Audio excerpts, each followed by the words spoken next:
Committee on Finance to order. We're here to hear the budget briefing of the Department of Finance and its attached agencies, as well as the AMLC, or the Anti-Money Laundering Council. We'd like to greet our colleagues online. We have virtually with us Senator Bongo, Vice Chair of the committee. Good morning, sir.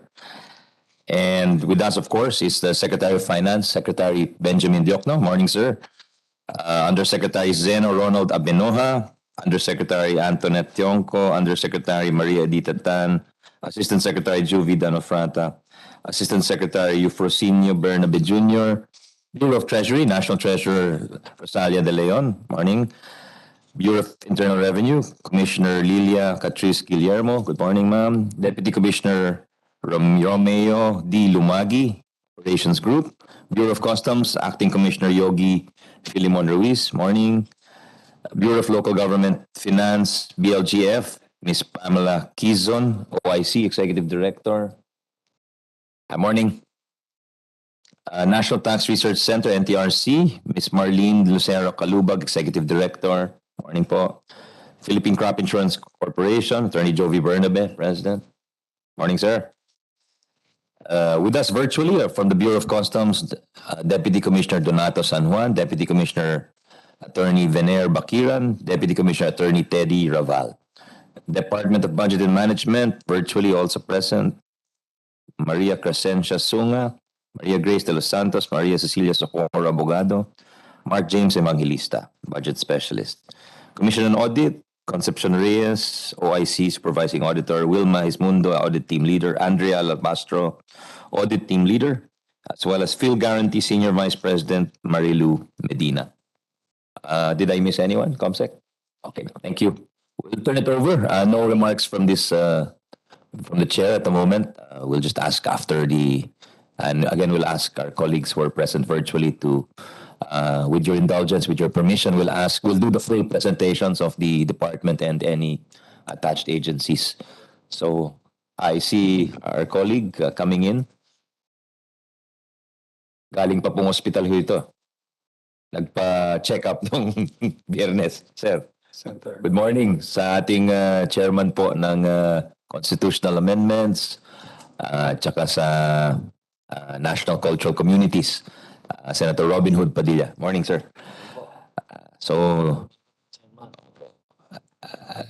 We hope you're well this morning, ho, sir.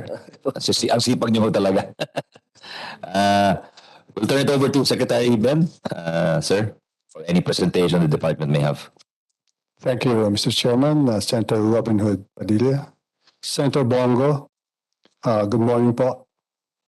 My presentation will cover the accomplishments of the Department of Finance for 2021 to 2022 and an overview of our 2023 budget proposal. In 2021, amid a series of community quarantine restrictions, our revenue agencies expanded their collections by 5.2% year on year and even managed to breach the government's target by over 4%. The digitalization of BIR and Bureau of Customs operations have enabled them to perform efficient tax administration through electronic means, resulting in the undisrupted inflow of revenues. This accomplishment has allowed the government to stretch the fiscal space for its COVID-19 response program. Now, our latest collection report demonstrates the relentless effort of our revenue agencies to expand our fiscal buffers. January to August 2022 collections grew by 18% compared to the same period in 2021 and exceeded our targets by 7%. This has resulted in the government's deficit for the period to drop by more than 26% year on year. The administration's economic team has formulated the government's financing program for the next 6 years to be aligned with the President's 8-point socio-economic agenda.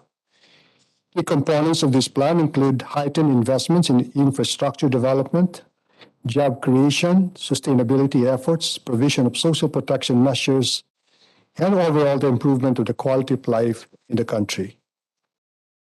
The Department of Finance's stern exercise of fiscal prudence has helped affirm our record-high credit ratings despite the wave of downgrades due to the pandemic and global economic turmoil. This in turn has allowed us to borrow internationally at better terms and keep our domestic financial system stable. The successful passage of landmark reforms proved that the productive cooperation between the DOF and Congress has not waned amid the onslaught of the pandemic.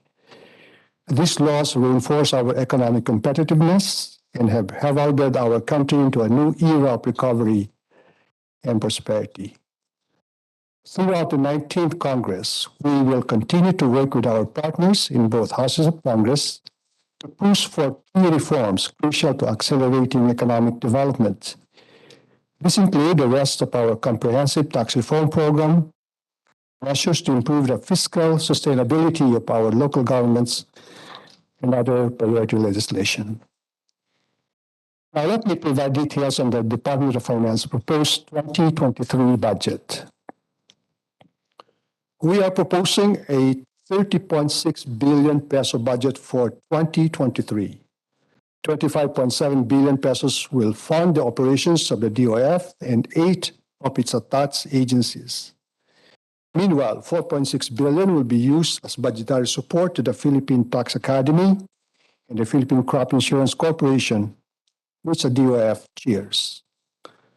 Lastly, we propose a program appropriation amounting to 210 million pesos for the refund of the service development fee for the government's disputed property in Tokyo, Japan. Overall, our proposal translates into a projected 14.3% increase in the DOF's funding compared with the budget allotment for the current year. Itemized per agency, the BIR will receive more than 54% of the department's proposed new appropriations, while the Bureau of Customs and the Bureau of Treasury will receive 19% and 18% of the budget, respectively.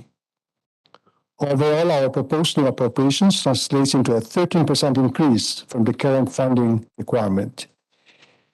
In terms of fund utilization, the Department of Finance has managed to spend 95% of its 2021 budget according to its program allotment for the year.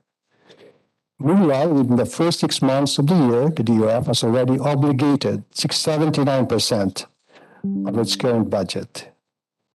In terms of allotment class, 47.8% of our budget will fund costs for personal services, while 26.6% will fund our MOE requirements.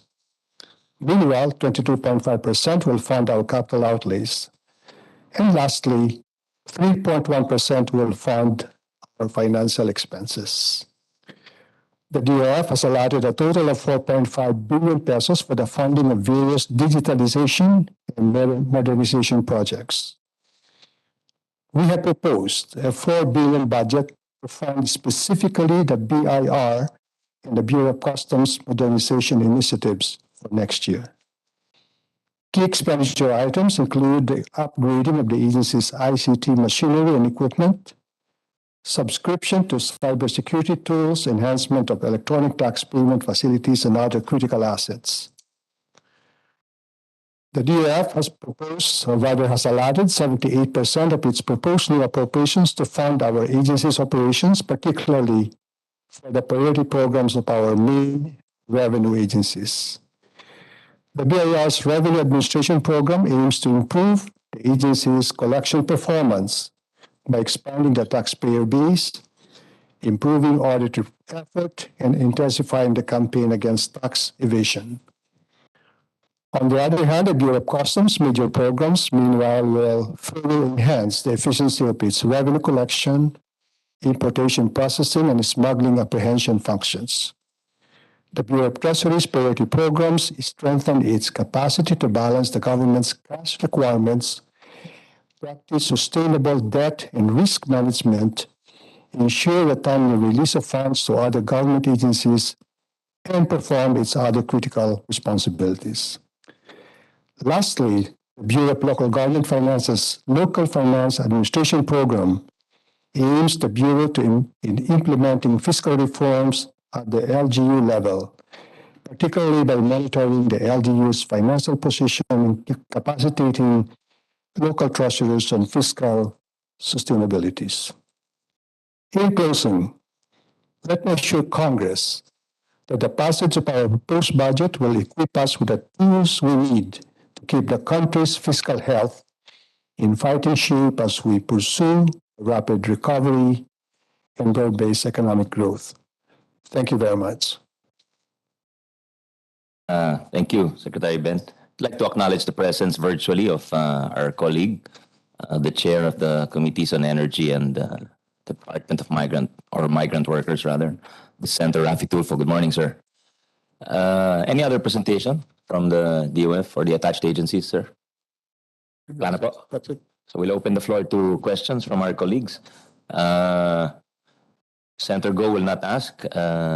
So let's give the floor to our colleague, Idol Robin Hood, Senator Robin Hood Padilla. Sir. Magandang umaga po, mahal na tagapangulo. At magandang umaga din po sa lahat ng mga kasama natin po na mga mahal nating senador online. At sa atin pong mga bisita, magandang umaga po sa inyong lahat. Wala naman po akong masyadong itatanong kung hindi isa lamang po kasi o po ba na magkakaroon na yung itatax na natin yung mga online sellers? Yun lang po, isang tanong lang po yun.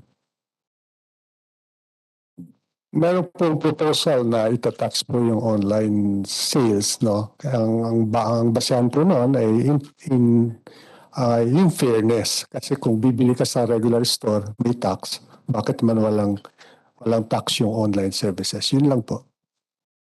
Pero meron po yung kategory lang po siguro, no? Kasi yung iba naman po, maliliit lang na mga online seller. Siguro may kategory lang yun, ano? Meron naman po sigurong average, ano? Siyempre rin yun, Sec. No? Siyempre, yung income is less than 250 a year. Yung value-added tax. Magkapa yung gano'n. Kasi it's a nature of a value-added tax po eh. So yung kung ano yung... For VAT sa bawat benta, may 12%. Pero ano po yung dati? Yun pa rin. Hindi tatas. Oo, kasi nag-aalala yung asawa ko eh. Online. Online seller. Salamat po, sir. Okay, salamat po. Thank you, Senator Robin. We'll ask Senator Rafi if he has any questions. My questions, hello, Mr. Chair. Go ahead, Senator Rafi, you have the floor, sir. Yeah, my questions will be directed to the BIR and the Bureau of Customs. Noong 2010 po, sabi po ng BIR, kailangan daw po mag-issue na ng resibo ang mga pedicab drivers, tricycle drivers, at vendors. Now, noong 2017 naman, sabi ng BIR, in fact, inatasan nila ang kanilang 123 collectors, 123 revenue district officers na para mag-ikot nationwide, i-monitor at ilista ang lahat ng sari-sari store para sa posibleng pagbubuwis sa kanila. Noong 2019 naman, sabi ng BIR, buwisan ang lahat ng vloggers. Ang tanong po, tuwing kailangan ng BIR na mag-increase sa tax collection, maliliit po ng mga kababayan natin ang tinatarget. Kung gusto po talaga ng BIR na taasan ang koleksyon, ito, bakit hindi po targetin ang mga lalaki tulad po ng mga oil companies? Sa oil smuggling, malaki po ang perang nawawala by the millions, by the hundreds of billions of pesos every year ang nawawala sa oil smuggling. Sabi po ng gobyerno natin through DOF, ang savior daw dito ay ang fuel marking.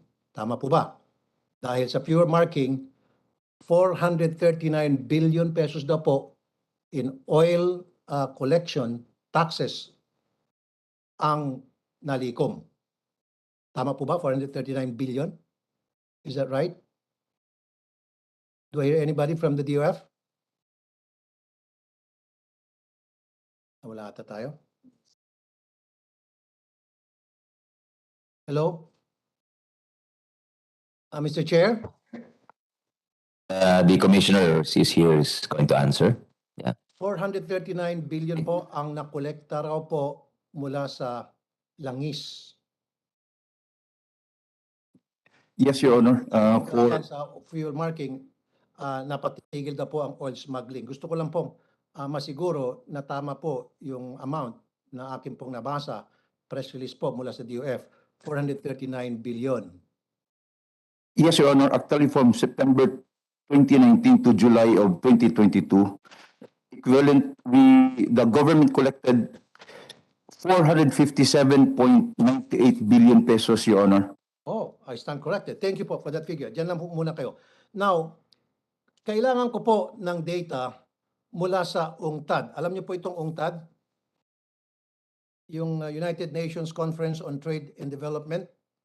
So, kasi po yung UNCTAD, meron po silang records ng lahat ng mga oil companies o sa lahat ng bansa na nag-export ng oil sa Pilipinas.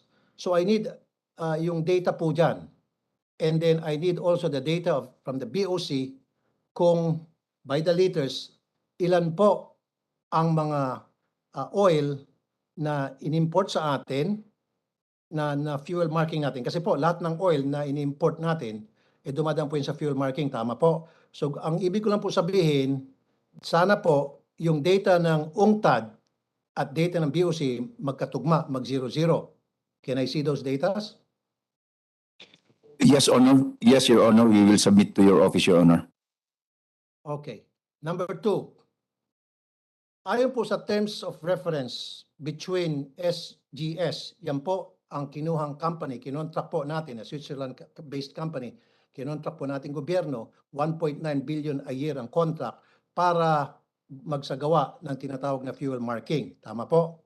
At sa terms of reference po nila, dapat 1,700 gasoline stations nationwide ang nagagawa nilang fuel marking. Yan po ba ay nasusunod?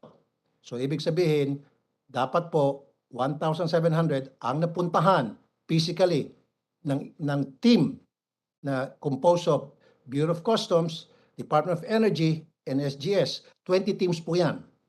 So, dapat 1.7 gas stations ang napuntahan nila. Ang tanong, nagagawa po ba yan?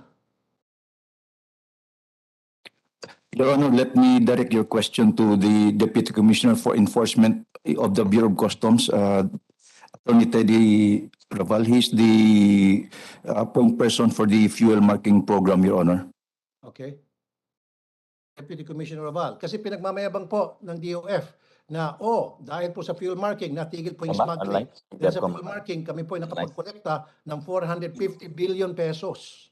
Okay? So gusto ko lang po i-test ito pong press release ninyo. Kung yan po ba'y tama o nambubulshit lang po kayo sa taong bayan. So, again, Deputy Commissioner Rabal, yan po ba ay natutupad, na ipatutupad ninyo yung nasa terms of reference sa between the government and SGS na 1,700 gas stations ang dapat na fuel marking? Deputy Commissioner Rabal? Is DEPCOM Raval online, Commissioner? He was online earlier, Your Honor. I will give me time, Your Honor. I will contact Deputy Commissioner Raval, Your Honor. Okay. Follow up. Question doon po sa sinabi ko. Bigyan niyo po kami ng record niya na gusto ko po Yes, Your Honor. magte-testing po tayo random. Magbibigyan ko ng isang buwan. Okay, 2019. Sabihin natin December 2019. Kailangan ko po ng data ng 1,700 gasoline stations na physically pinuntahan ng SGS, Bureau of Customs, and DOE. Kapag hindi po kayo nakapag-provide sa amin ng 1,700 na binisitahan mga gasoline stations, then nambubulshit po tayo sa isa't isa. Meaning, binubulshit ng gobyerno, ang taong bayan, at binubulshit po ng customs, ng BOC, at BIR, at BOC, ang taong bayan. So, nagbubulsitan lang po tayong lahat. Pangatlong tanong, doon po sa 1,700 gas stations, every single month na pinupuntahan, ano po ang resulta noon? I need the data of all those gas stations na pinuntahan. Meron bang nag-fail? Ilan ang pumasa? Ilan ang nag-fail? And I don't believe, pag sinabi nyo lahat pumasa 100%, I wouldn't believe that. So, yun dun sa mga nag-fail, ano po ang mga ginagawang aksyon ng BOC? Yes, Your Honor. Regarding the gasoline stations that the Bureau of Customs has conducted visitorial powers, we conduct a checking for fuel markers, and if the required percentage of fuel markers is not enough to state that it is up to the threshold, then the fuels are seized and forfeited in favor of the government, Your Honor. At kasama po ata dyan, yung gasoline station po ay napapasara, tama? Ilan na hubang gasoline station napapasara? What we during the pendency of the hearing, Your Honor, the gasoline station is closed, but what we are seizing is the fuel, Your Honor. Okay. Pero po, can you give me a list of the gasoline stations na nag-violate doon, meaning nag-fail doon sa fuel marking? Ilan po sa kanila ang were found to be not compliant or they failed the fuel marking program? And then, ano po ang nangyari sa kanila? Sila ho ba'y nakasuhan? Kung sila ay nakasuhan o napasara? And I need a list of those gasoline stations na napasara para Yes, Your Honor. po sa amin na talagang diretso po ang inyong trabaho at hindi po kayo nanloloko sa amin, sa taong bayan. Yes, Your Honor. We will provide your office the list, Your Honor. Okay. Now, sa terms of reference din, sinasabi na after the 5-year contract sa SGS, dapat po itatransfer na po yung technology ng SGS sa Philippine government. Bakit wala ho atang balak na gawin yan ng SGS para makatipid na po tayo ng 1.9 billion kada taon? Alam niyo ho ba yon na may tinatawag na transfer of technology, and then yung formula po na ginagamit ng SGS sa fuel marking, ita-transfer na rin po yan sa ating gobyerno. Yan po ba'y nagawa na? Kasi mag-expire na po yung contract by next year. Ngayon, balita ko po, nagkakandara pa ang karamihan dyan sa DOF, Department of Finance, na i-renew yung contract. Status quo, kung ano yung dating kalakaran, yung pa rin. Pero para sa akin, dapat sundin kung ano nakalagay sa terms of reference na after that 5-year contract, ipapasa na po yung technology sa atin, pati yung formula, nang sa gayon, tayo na po ang gagawa at para makatipid po tayo ng 1.9 billion pesos a year. Di ba, sir? Yes, Your Honor. The Bureau of Customs is continuously training our personnel regarding the fuel marking procedures, Your Honor. Ako po, bilang committee chair sa Energy, haharangin ko po ang renewal ng SGS, ng kontrata ng SGS sa gobyerno, because I see, nakikita ko po rito, na useless po ito. Yung sinasabi niyo po, tumaas ang koleksyon, 450 billion, tumaas po yung presyo ng mga langis eh. Natural, pagtaas ng presyo ng mga langis, tataas yung koleksyon, dapat. Di po ba? Yes, Your Honor. So in this case, parang niloloko niyo lang po ang taong bayan. Ay, tumaas yung singil namin nung dumating po yung SGS by 450 billion in the span of 3 years or 4 years. Of course, tataas yan. Nagtaasan yung presyo ng langis eh. Alangan ba naman, mag-steady pa rin kung ano yung koleksyon ng 2018 na wala pa yung SGS. Ibig sabihin sa 2019, hindi tataas? Of course, tataas yan. 2020, tataas yan. Every year tataas yan kasi tumataas ang presyo ng langis. Dumadami yung konsumo. Dumadami yung sasakyan. Dumadami yung mga factory. Of course, gagamit yan ng mga gasolina. Tataas talagang koleksyon.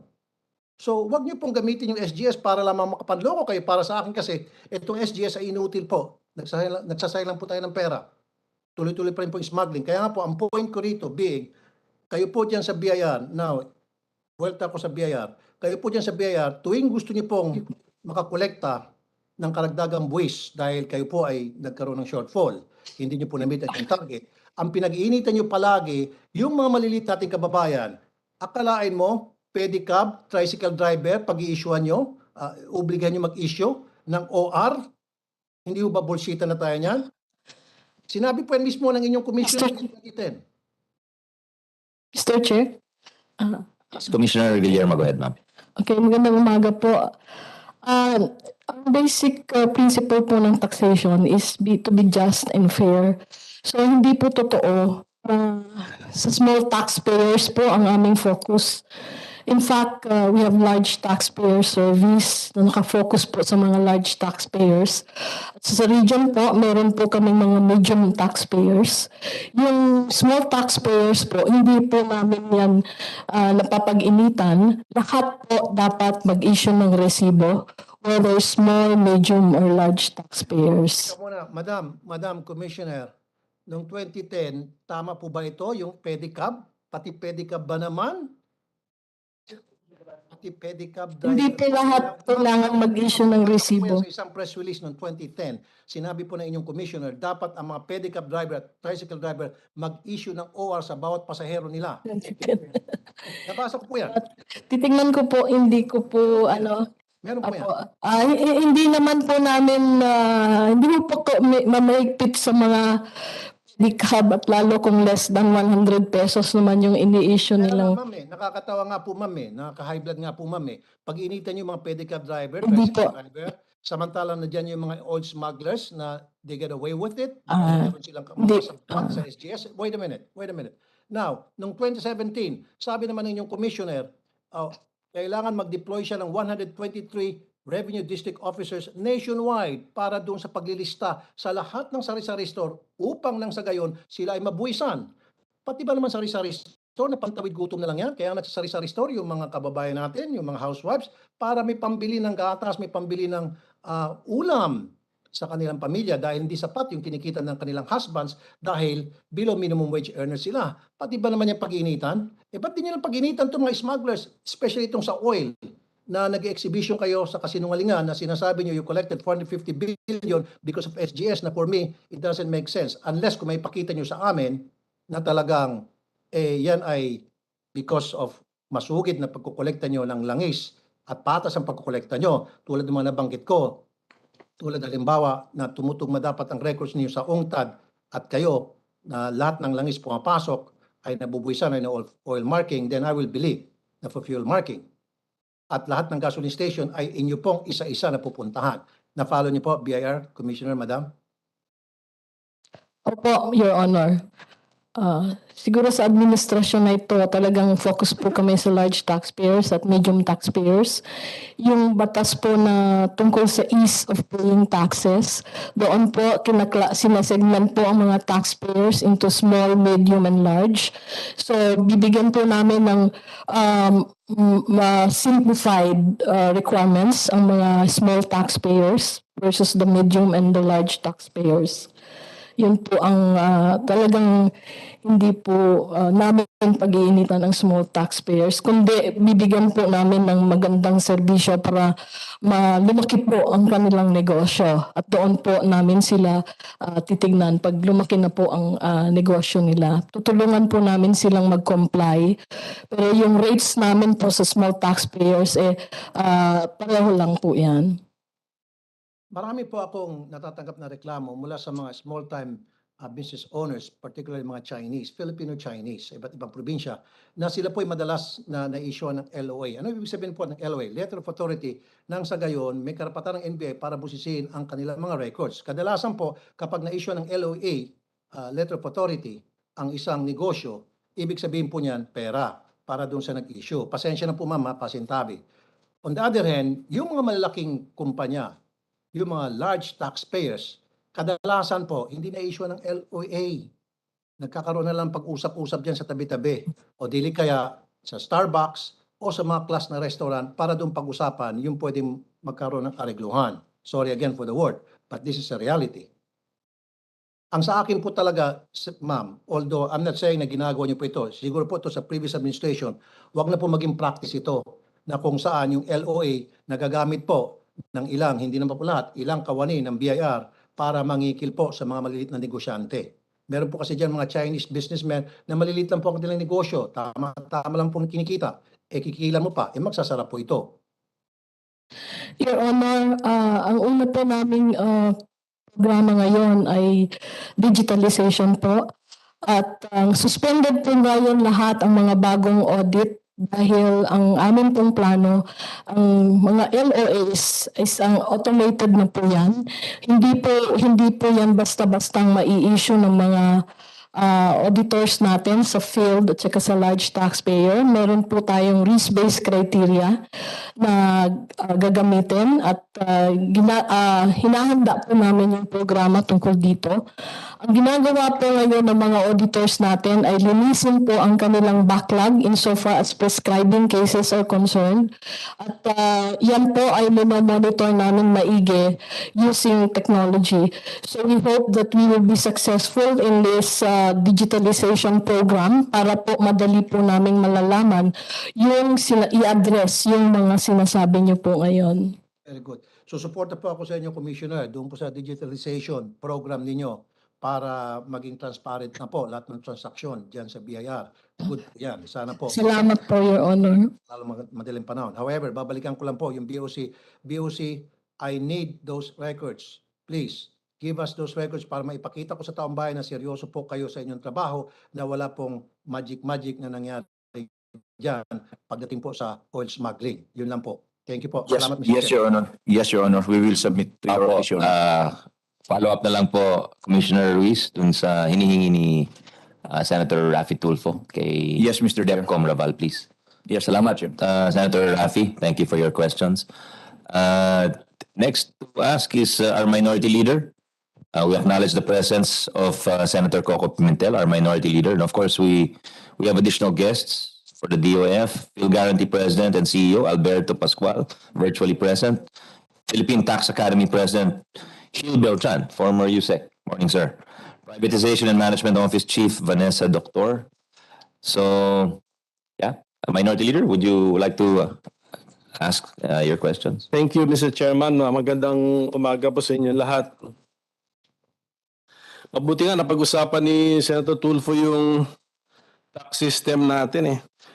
Dati ma'am, nung manual, kaya ko pang mag-fill up ng nasusundan ko pa yung form natin. Ngayon sa online, hindi ko kaya, nire-reject ako ng system. Pag pinapa-explain ko naman sa accountant na na-hire ko, hindi ko rin naman naintindihan din, nare-reject din daw siya ng system. I mean, are we really making it easier or more difficult for our taxpayers? Dati naintindihan ko yun, itong box will go to this one, ganun. Kaya ko i-fill up yun sa papel, no? Actually, Your Honor, Mr. Chair, I will reply. Meron mo kaming mga programa talagang nag-brief namin po ang mga taxpayers on this. So umpisa po talagang hindi madali. We have to train them. Kaya nga po, meron kaming isang grupo sa BIR na itong digital transformation program po, talagang hindi lang sa BIR, kundi pati pa po ang mga taxpayers for briefings. In fact, webinars are being held. Nakikipag-meeting ho kami sa mga asosasyon ng mga CPAs at lawyers on this matter. Kasi kung si BIR lang po ang mag-digitalize, hindi po magiging successful ito kung hindi po ito gagamitin ng mga taxpayers. Sa umpisa ho, we can give you figures. Dumadami na po ang gumagamit ng online. In fact, around 83% already of our taxpayers are doing this online. So meron pa po kaming target na 17%, siguro po nahihirapan.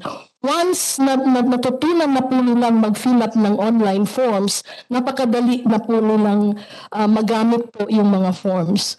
In fact, bago po yan dinigitalize, sinimplify pa nga po kaya gusto ko pong malaman kung ano po yung sinasabing. The form was simplified? Yes, sir. Sige, kasi yung dati naintindihan ko yun. So anyway, aralin ko na lang din po yan. Opo, siguro po. Pupuntahan po namin yung... Masarap ang fill up, sir. Masarap naman mag-fill up ng mga boxes doon. This goes here. Si Minority Leader Pimentel, top notcher ko yan. Kaya kung hindi niya maintindihan yung 4 year, baka kung medyo komplikado, Commissioner. Okay. Allow us to go to your sir. Meron akong problema sa RD 45 ba yung Marikina? Is that Marikina? Marikina. Meron ako issue raised dyan sa kanila because they were requiring me to pay a penalty already paid just because of a wrong window issue. I mean, sabi ko, di ba one fund concept lang tayo, kung bayad ng penalty, bayad na. Kahit saan window dumaan. I mean, Ha? yes ma'am. Hindi po. Ha? Nagulat lang po. Nagulat lang po. Apo. I mean, yung mga ganyan ba? Yung sinasabi ni Senator Tulfo, harassment natin sa mga small-time taxpayers, law-abiding people, parang ang impression kasi ang mas gusto natin pigain, sama na customs dyan and BIR, yung mga gustong maging law-abiding citizens. Kasi sila nasa database natin, pigain naman natin sila. Yung mga matatapang na mga sindikato na mga years na hindi nagbabayad ng tax, they remain out of the system, outside of the system, undetected, unfelt by the revenue collection agencies. Yan po ang feeling din na iba kong kausap. Ang napipiga, yung gusto nang mag-comply ng batas. Can I get your thoughts, the two of you, si Commissioner Ruiz and Ma'am Guillermo? Opo. To address that po, siguro nga ang talagang digitalization, automation ang kailangan. Ito pong sinasabi ng mga matatapang na taxpayers, sila po yung hindi pa online nagfa-file. Kasi nga, natatakot sila na kapag online po nila binigay sa amin, agad-agad naming makikita. Ngayon po yung mga manual filers na yan, talagang medyo matatagalan. Pero ginagawa po namin na talagang see to it that our database is accurate.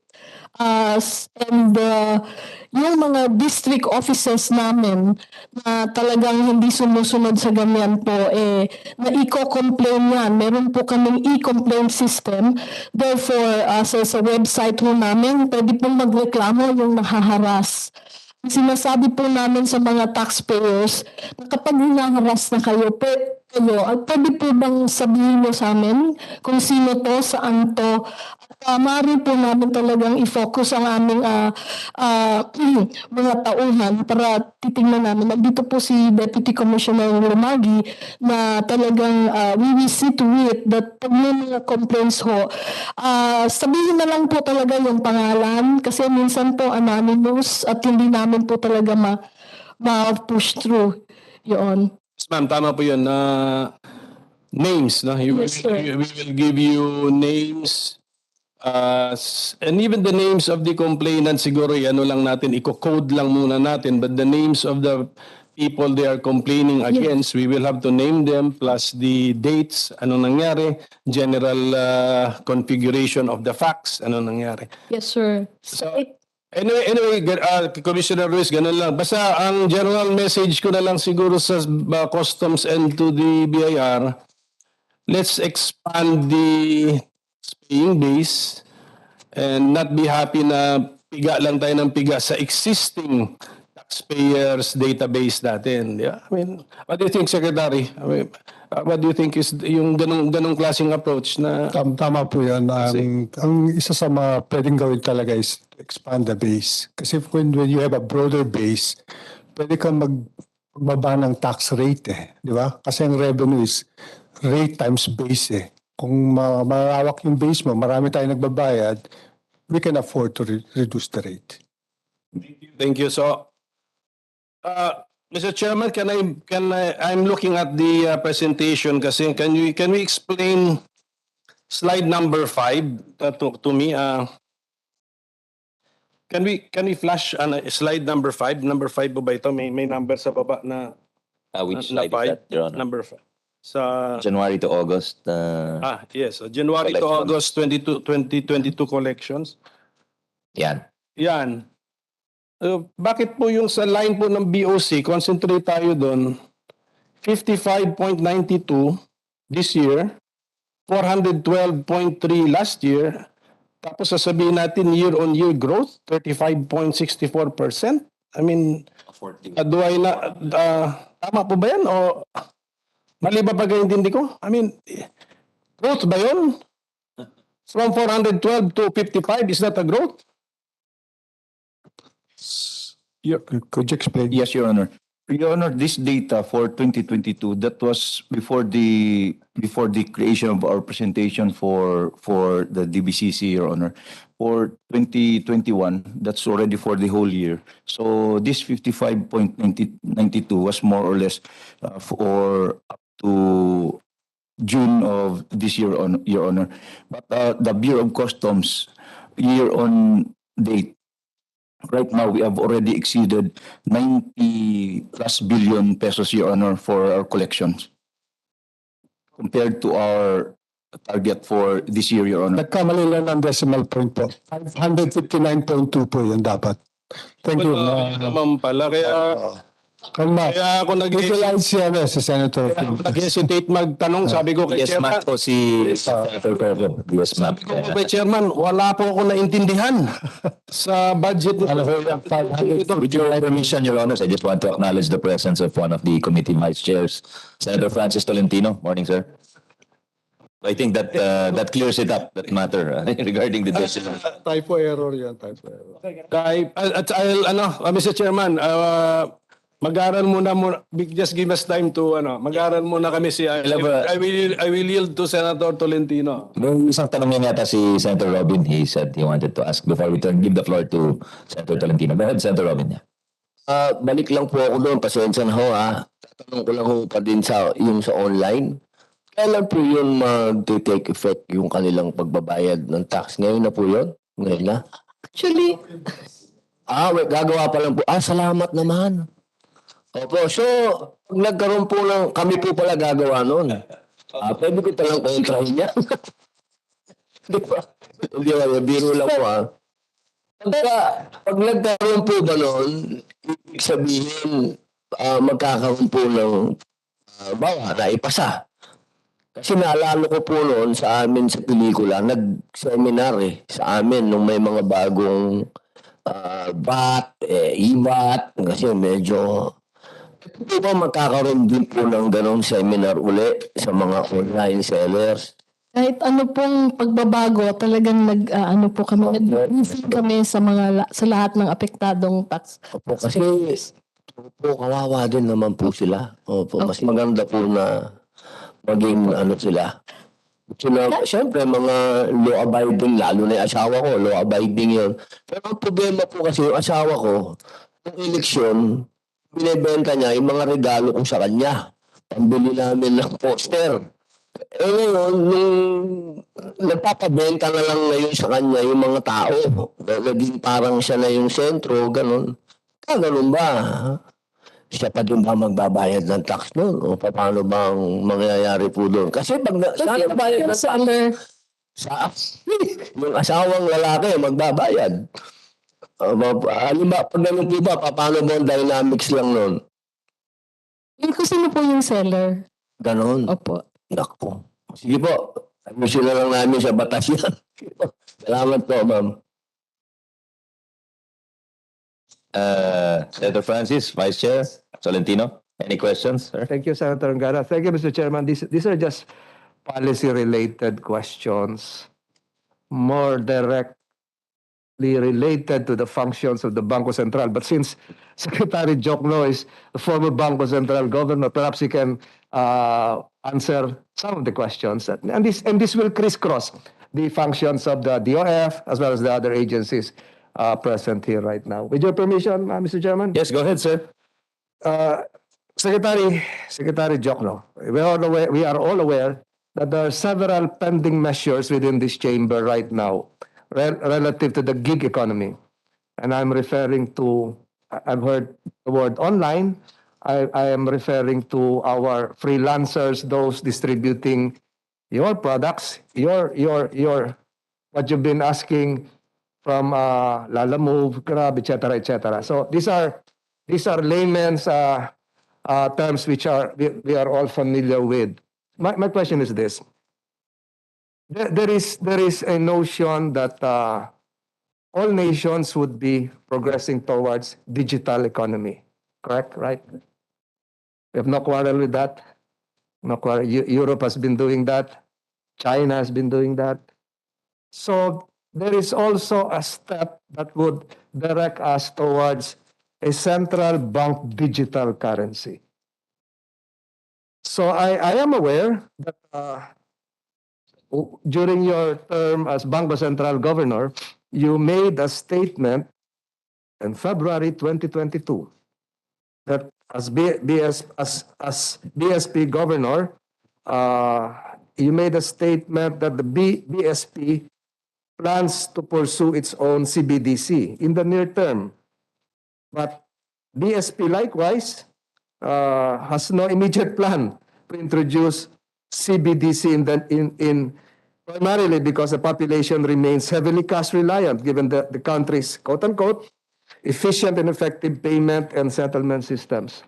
But given the fact that we have PayMaya, GCash, you probably heard our hearings concerning online sabong. This was stopped. I'd like to thank Governor Secretary Jokno for that. I wrote him a letter. It led to the stoppage of the online sabong. So my question is this: what is now the current status of CBDC? Because in May 2021, we look back a year before.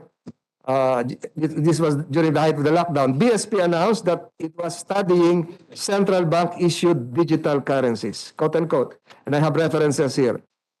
And the BSP on its part has initiated exploratory study in 2021 to inform a more collaborative and comprehensive investigation of CBDC's nature and implications for the whole financial system.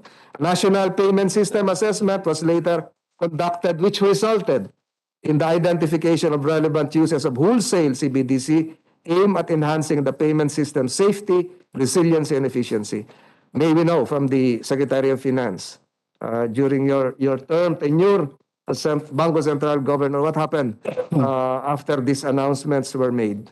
Yung concept ng central bank digital currency, yun po ang priority ng mga central bankers kasi para ma-back up nila yung whatever digital currency is issued. Kasi merong yung mga natatanda natin may mga currency na hindi naman back up ng central bank. Napaka-dangerous po nun. So we were thinking of that. Dalawa klase po yan, yung tinatawag na retail CBDC at saka merong wholesale CBDC. Ngayon, pinag-aralan po namin yan in comparison with other countries. At the same time, meron po tayong tinatawag na digital payment system naman, yung PesoNet, if you remember, PesoNet, yun yung 50,000 and above, no? Pwede na kayo magbayad ngayon without di ba? At saka yung InstaPay, less than 50,000. So, maganda rin yung sistema yon. So, sabi namin, ang resulta po ng study na yon, let's perfect muna yung PesoNet at saka InstaPay bago tayo pumunta doon sa CBDC. Pag umabot na tayo doon sa punto ng CBDC, hindi na ho tayo mag-iimprenta ng pera. Yun ho ang ibig sabihin nun. No? So that's still on the background. Maraming bansa na nag-aaral po niyan. Pero meron po tayong tinatawag na PesoNet at InstaPay. We will perfect that first. At it's working very well. So ngayon na, hindi nyo na kailangan mag-issue ng cheque, di ba? And then you can transact business without going to the bank. You can pay your bills, you can pay your transfer payments, etc. That's also related dun sa ang tawag yung PayMaya at saka GCash that will also complement the transaction. So the answer to the question, Mr. Secretary, is that the CBDC study has been aborted. Yun po ang resulta ng study na hindi pa at this time, it may not be worthwhile. So given the fact that kahit yung mga millennials natin, OFWs are really using online, the study resulted in our unreadiness to pursue digital currency initiatives. Is that the right Hindi pa answer? po, this is not the right time to go into the CBDC po. Yes, because I have records here, Mr. Chairman, that there are few countries around the world that canceled their CBDC studies, including the Philippines. But from your answer, it turned out that the result was that CBDC is not yet appropriate for Philippine setting. But the study was completed, consummated. Am I correct? Is that a fair assumption? Nakompleto na po yung pag-aaral. Nakompleto. For the record, the countries that, on my records here, the countries that canceled the CBDC studies are as follows. One, I think it is, malabo ito, Mr. Chairman, malabo yung Xerox. One is the Philippines. Another one is Ecuador. Another one is Finland. Another one is Haiti. And the last one was Singapore. Surprisingly, Singapore. So as far as the CBDC group is concerned, I don't know what group is this, we canceled. We were not able to finish, to terminate the studies. Basta po yung pag-aaral. Ang sinabi nila, I think we should, because we have a parallel system, yung PesoNet saka InstaPay, perfect muna natin before we go into CBDC. Yun ang resulta ng pag-aaral. Now is just to upgrade the PesoNet and other existing, yes. I understand, because the studies here that I'm alluding to is that if we are not going to pursue CBDC while other countries are doing so, we might get stuck in incumbent payment systems, traditional banking, that may turn out to be obsolete as we move towards the digital economy. Pero meron naman pala tayong PesoNet, which is at par with what other countries are doing right now. Meron din po mga ibang ganun sistema in other countries na at saka meron po mga recent developments like we now have 6 digital banks. So for example, if you have an account sa say OFW bank, pwede ka mag-transfer directly if wherever you are. No, meron na ho tayong ganun sistema. So Mr. Chairman, can we ask the Secretary of Finance to furnish that concluded study? Yes, we will do that. CBDC. Yes, sir. So we're okay. My other question is something to do with your remarks that we have to reach that stage wherein financial literacy among our kababayans would have to be at par with other developing countries, considering that most Filipinos own cell phones, mobile cell phones, wherein they can connect with GCash, Paymaya. So don't you think that this would be contrary to the result of that study? Na, okay lang tayo, meron naman tayong PesoNet. Okay lang tayo, hindi tayo sasali muna sa CBDC. Okay lang tayo, but we also aspire at the same time to reach that high level of financial literacy para sa ating mga kababayan. Ang impetus po ng central bank digital currency is because of the proliferation of yung tinatawag na digital currency po na hindi backup ng central bank. Dangerous po noon. Kaya nagkaroon na ngayong pag-aaral ng mga central bankers na sila mismo mag-i-issue ng digital currency. Referring to Bitcoin. Yes. Yeah. Yes. But these are gaining grounds. They permit to Union Bank. I don't think so. In fact, marami pong nag-collapse na ng mga digital currency na unbanked by central banks. What about the permit given to the Union Bank of the Philippines for them to engage in digital transactions? Experimental pa rin po yan. That's not pervasively used by citizens, for example. So your refrain is that we should approach digital currency with extreme caution. Yes, sir.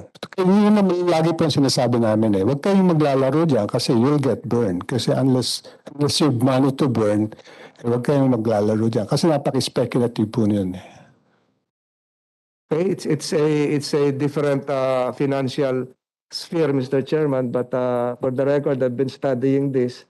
I have a ledger of my own, which I don't understand how to operate. It's a ledger as bigger than a USB, But apparently, tinago ko lang, Mr. Chairman. Hindi ko naman nagagamit. So just some questions directed to some policy concerns. Thank you for the answers, Secretary Jokno. Thank you, Mr. Chairman. Salamat, Vice Chair Francis, Senator Francis. Yeah, back to the minority leader. Yes, I'll issue my questioning, Mr. Chairman. Yes, Your Honor. Thank you, Senator Tolentino. Anyway, meron po kami hearing sa October 10 with the Bangko Sentral ng Pilipinas to talk about ABACA and the banknotes, the polymer notes, plus the two issues raised by Senator Tolentino, interest rates versus inflation, and the second one, no? The digital currency. I think these were the two issues raised by Senator Tolentino. October 10 with the Committee on Banks. So, can we go back to the presentation? Napakaikli naman po nitong presentation po ninyo. Masyadong streamlined considering that it involves the BIR and the BOC, which I noticed the BIR, ano ba yung proposal po nila? I just compared the proposed budget, the budget proposed by the BIR for next year would, for example, be 27.4 billion. Tama ba? Saan ba ito galing? 13 Data ko lang. talaga. It's 12 per Yes, can we look at slide 12? Yan, slide 12. Ayan po, BIR and then intersection ng BIR at saka FY 2023 proposal. Hindi ba tama yan? Magbasa ng table na yan? So BIR is from 11.7 billion to 13.1 billion po. Second line. Hindi ba sa 27 nga nakasulat? Second column, second line. without the net 27. 27 sa intersection of BIR row and the 2023 proposal row column. O, di ba 27 billion yan? Which one? Hindi ko pa nakikita yung Parang 25. mga typographical error ulit yan. Next time na lang ako. Ano, that's the proposal. That's the proposal, Your Honor. Yes, that's why I'm asking Oh. na eh. Is that 27 yung proposal the nila. proposal from the BIR? Tama po Yes, ba? yes, opo. Yes, sir. Kaya nga, then the approved by the NEP, by the DBM is 12.4. Yes, correct. Ang gusto ko sanang malaman, same question na rin with Customs, kasi sa Customs 10.9 ang kanyang proposal, 4.4 ang nasa NEP. So, when you made your proposals, I'm sure backed up beyond by programs, plans, activities, etc. So, Usually po yung mga proposal, todo ambition po yan. So I think it's better to compare just the fiscal year 2022 GAA and the 2023 NEP na parang na-filter na ng oo nga, but I'm not usually po ang proposal niya 3 times higher than what is affordable Ganun. yes, but I do not want to waste that information right before our very eyes. Yan ang point problem. So, it's a fact that the BIR made the 27.4 billion proposal. Ano po ang mga ideas po dyan, plans in your 2023 proposal which were not funded by the NEP?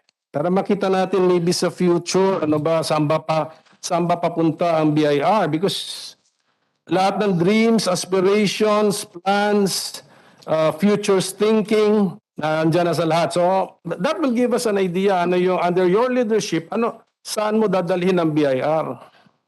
Actually, Your Honor, nung July po ako nag-umpisa, nadatnan ko po yung proposal na yan. Nakita ko po na marami pong gustong gawin si BIR insofar as their offices are concerned. Makita niyo po sa mga probinsya, yung mga opisina ng BIR rented, mga ganyan po. Doon po na yung large taxpayer service nga ho namin, hinihiling na sana presentable naman, no? Lalong-lalo na sa large taxpayers. Hindi rin po nakuha yun, pero alam ko kasama dyan. Marami pong capital outlay na kasama dyan because of the buildings na may mga cost benefits sila na imbis na nagre-rent sila, meron naman daw pong na-donate na land, magpapatayo na lang po sila ng building. Doon po malaki yung nakita ko po. That's to give you an idea, Mr. Senator, yung mga natanggal po, for example, proposed budget for the construction of office building, 10 billion po sa original proposal. At saka bibili pa sila ng mga lote, okay? Mga 800 million. Yun po ang mga nature nitong tanggal doon sa original proposal nila. Yan. It's the same dream of many agencies, including the Senate, to have their own to have their own home or structure they can call their home. So yun ang plano niya sa mga regions. Pero siguro meron na kayong land banking, pero meron din kayong to be purchased pa pala, according to the Secretary. How about customs po, Commissioner Ruiz? Ano naman po yung sa inyong ano yung inyong wish list of 10, ano ba yung kanila? 10.9, and then you were given 4.4. Ano po yung mga natanggal po doon? Yes, Your Honor. Thank you for the opportunity, Your Honor. For our wish list, Your Honor, there was 5.2 billion that was disapproved, and bulk of this, Your Honor, is for our repair of the construction of BOC headquarters in the Port of Clark, Your Honor. That's amounting to 2.5 billion pesos, Your Honor. And for acquisition of various transportation equipment, Your Honor. Clark, sir, lilipat ang Yes, Your Honor. Lilipat na doon ang main office ng Yes, Your Honor. That's the plan. Okay. So thank you for that. Kasi I remember kasi we entered into some new treaties, Mr. Secretary, and some of the provisions there really refer to the customs. Sabi yun ang isang angle na sabi ko, if the customs does not want to behave, sabi ko by treaty, because we will be involving treaty partners, sovereign nations, magreklamo sa atin, your customs is not behaving. Ganun. So, tignan niyo po yung implications sa budget po ninyo, because we entered into new like the Istanbul Convention, di ba? 30-year-old convention na yan. Sumali tayo ron about the passport for goods. May ganun na yan Atakarne ang tawag doon. So, yung mga ganon, when we enter into this kind of a convention requiring you to upgrade or modernize the systems that you're having, may budget implication ba sa inyo yon? And if yes, na-accommodate nyo na ba sa 2023 yon? Yes, Your Honor. Regarding our customs modernization project, Your Honor, it's an ongoing program. It's funded by 90% of it is funded by the World Bank. So it's an ongoing project, Your Honor. But regarding our disapproved proposals, Your Honor, we have more or less a priority projects here that could very much increase or improve the performance of the Bureau of Customs, especially in revenue collection and in our enforcement capability, Your Honor. And in treaty compliance. Yes, Your Honor. Di ba? Kasi Yes, Your yung RCEP hindi lang natuloy, pero let us say maging member din tayo ng RCEP, meron din mabigat din po yung role ng customs talaga doon, because all of these free trade agreements will not work kung ang bottleneck natin nasa customs natin nasa port, sa entry points, Mr. Commissioner. Yes, Your Honor. You are correct, Your Honor. Ando nga, yung common rules doon, supposed to be, because of common rules, common forms, automated procedure, supposed to be makakatipid, di ba? Di ba, ganun yung sa RCEP suppose makakatipid si Philippine exporter, pati si Filipino importer, mas facilitated yung So that's the main idea. So I hope the custom systems are also with world standards or standards expected of us to be able to comply in good faith with our treaty obligations. So, yun siguro, Commissioner, parang appeal na lang po. I ask the permission of the chairman if I will be allowed to ask very basic questions on how BTR, the Bureau of Treasury, is being budgeted, kasi medyo hindi ko po nalilito po ako eh. Ma'am, who can help us? Ganito po, for example, ang observation ko, BTR, total available appropriations for 2021, 40.9 billion. For 2022, 5 billion. For 2023, 4.22 billion. So parang yung swing, masyadong malaki ang swing. Can you help me understand po bakit ganito? And even sa automatic appropriations po, ma'am, 2021, 37B. 2022, 41M. From B to M. Then for 2023, 44M. So di ba napakalaking swings po nun? Please help this representation understand, ma'am. Yeah. If I may, Mr. Chair, yung pong sa Bureau of Treasury, dalawa po ang aming budget. One po yung regular agency that would cover the requirements po ng BTR as a regular agency. And of course, yung pong isa naman because we are performing functions for the national government.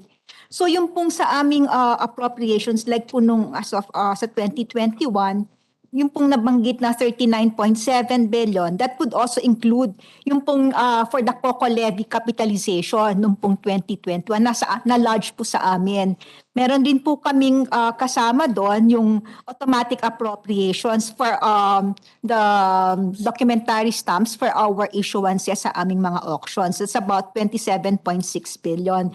Pero if you would look po talaga, ang aming budget is only about 4 billion, no? 4 billion, kasama rin po doon yung national government agency, kasama rin dito po kasi yung mga contributions sa International Commitment Fund, yung pong ating mga subscription sa World Bank, sa ADB, pero of that amount na 4 billion, only 1.1 billion is only for the agency proper.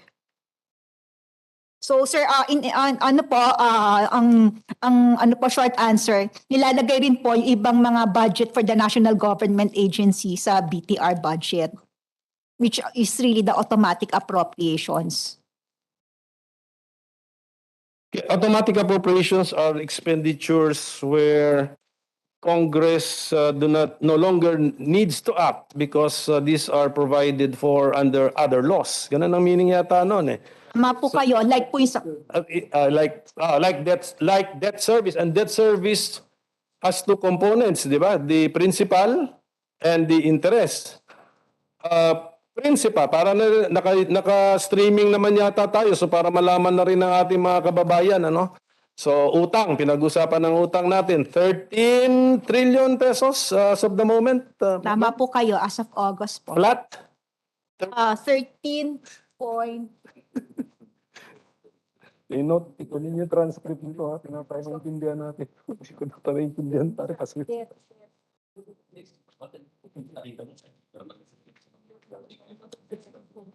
Diba?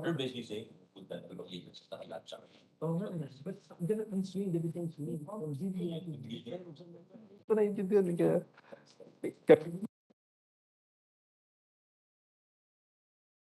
Sige, for the benefit of our people. Like na lang po, sir, yung Magandang ako. For the benefit of our people, i-announce niyo po ngayon what is the current balance of our debt, national debt. Yung as of July po is about 12.7 trillion pesos. As of August po, it's 13.021 trillion pesos. As of August, okay. Okay. And then debt servicing is, when you say debt servicing, we pay principal and interest. Opo. For 2022, so ang chart natin ito, ano to? Apat ang laman nito. Principal for 2022, how much ma'am ang babayaran ng Republika ng Pilipinas or the Filipino people?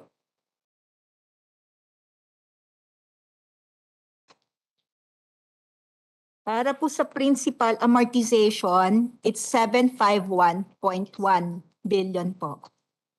Okay. For 2022. Opo. For 2022, interest, how much, ma'am? Ang interest po is 512.6 billion po. For 2023, ma'am, principal, magkano naman ang ating planadong babayaran? 1.02 trillion pesos po. And for interest, ma'am, for next year, how much? 582.3 billion pesos po. Kita mo lahat yan. So, thank you for that. Ngayon, para na maintindihan na rin natin ng taong bayan na nakikinig sa atin, principal payments, payments for principal of our debts are automatic appropriations? Secretary? Yes or no? Tama, no? Kasi there's already a law. It's just the amount. The computation of the amount is done by the Bureau of Treasury. The computation of the amount. Yes, ma'am. Into the mic, ma'am. Tama po. Tama. The principal. Okay, automatic appropriation. The interest, is it also automatic appropriation or Yes, is it now in the line item in the GAA? It's a line item in the GAA, but it is automatically appropriated also. Right? Okay, so it's a line item in the GAA considered as automatic appropriation. And principal amortization po below the line. Correct. Okay, so para klaro. So the interest is in the GAA but considered automatic appropriation. Hence, the request is for Congress not to touch it because it's computed in accordance with law and contract. Okay. The principal, is it found in the GAA? No. Yes, ma'am. Hindi na po siya nasasama sa GAA. Kasi sir, if I may explain, yun pong ina-appropriate po natin are expenditures. So yung pong pangungutang natin before, it's only financing the expenditures because we are operating on a deficit fiscal position. So pag come the time po na magbabayad na po tayo ng mga amortizations, so hindi na po yun na-appropriate kasi nga po otherwise it will be double appropriations already. Correct, but when you prepare, Secretary, you're part of the DBCC.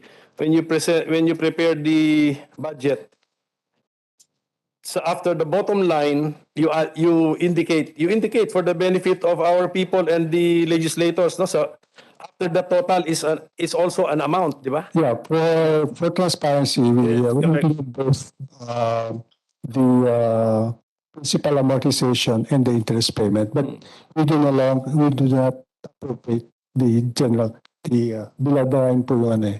And the interest payment is appropriated. Okay. And then, in fact, another example of that is the IRA, di ba?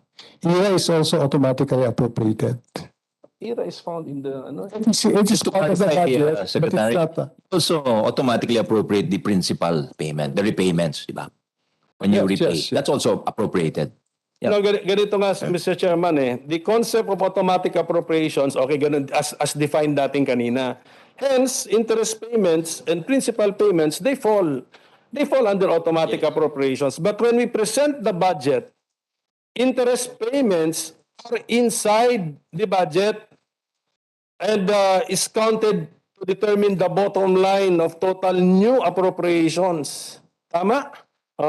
But principal, amortizations of principals is below that line. Okay.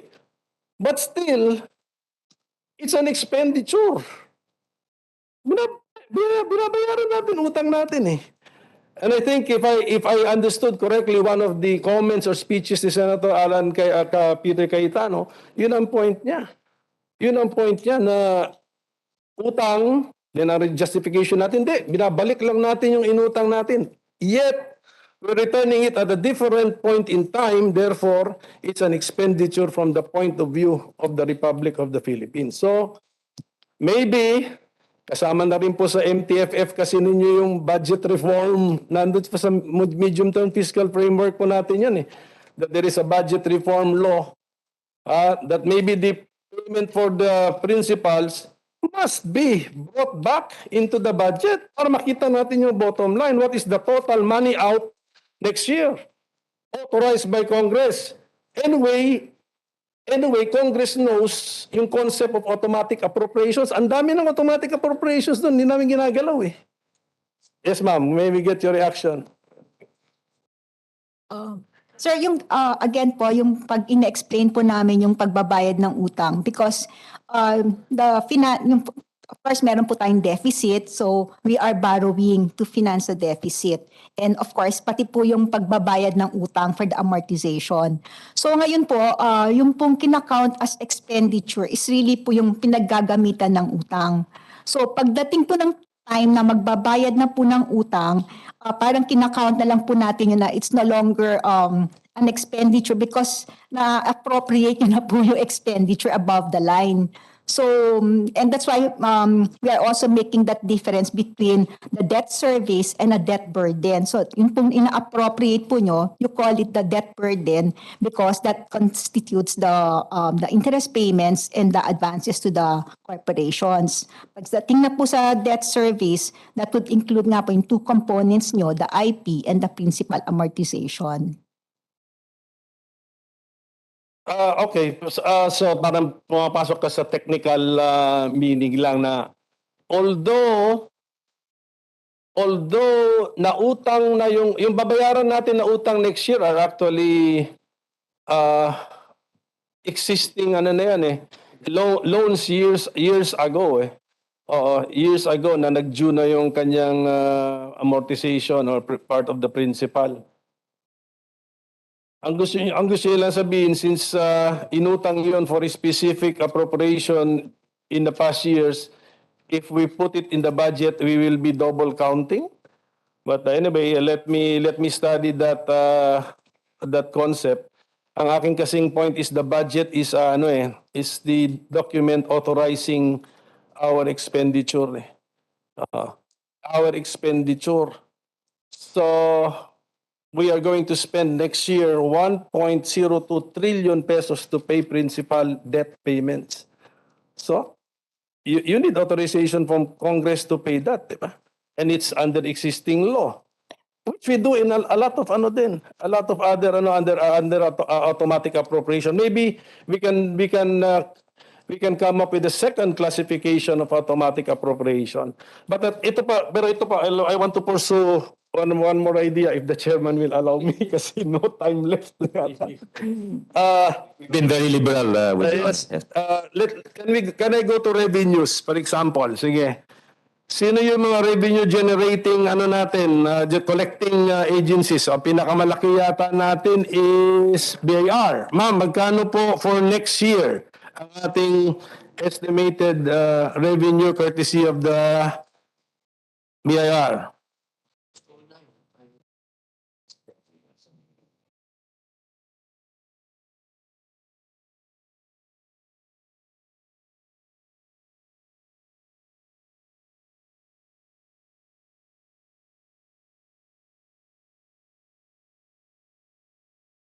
Sa presentation, walang slides.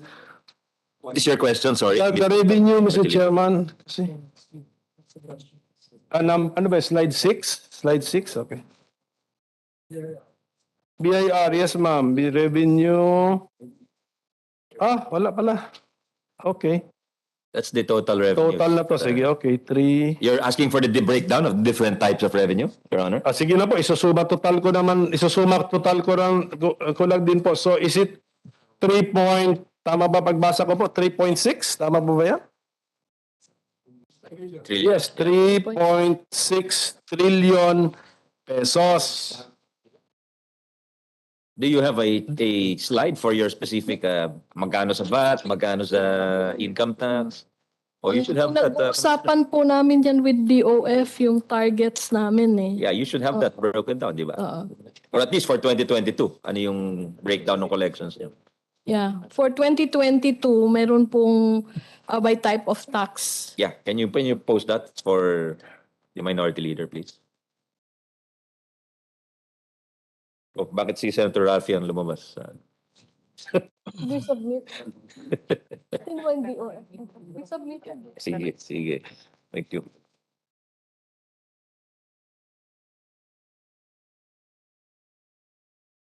We submitted a soft copy of.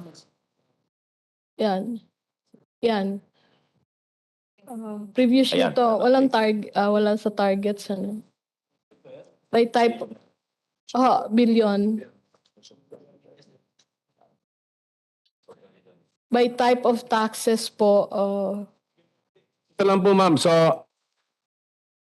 medyo na-overwhelm na tayo sa dami. Sa slide 6 na lang ako titingin. Sabi natin, revenues, slide 6, under 2023 is 3.6. Yan na lang po siguro. 3.6 trillion is our expected revenues for next year.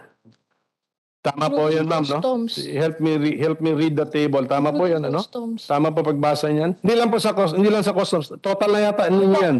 Total na ninyo yan. Customs. So, point of view na yan ng national government. 3.6 trillion. Okay. Ang gusto ko lang, ang gagawin ko lang, babayad tayo ng principal utang next year, 1 trillion, interest 500 billion. So, i-round off ko na para madali. Isama ko yung dalawa, 1.5. Sige, please explain. Yes, I know. Pero yung principal ba ay babayaran next year? Yun ang tanong ko. Ma'am, into the mic, ma'am. Yes. Yung pong 1 trillion babayaran po natin next. Correct. Oh. Paano po natin mababayaran yun?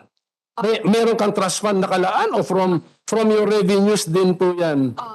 So, sir, yung pong mga loan amortization, what we do, since alam na po namin kailan magpo-fall due, so we prepare. So, dinadagdag rin po yun doon sa utang.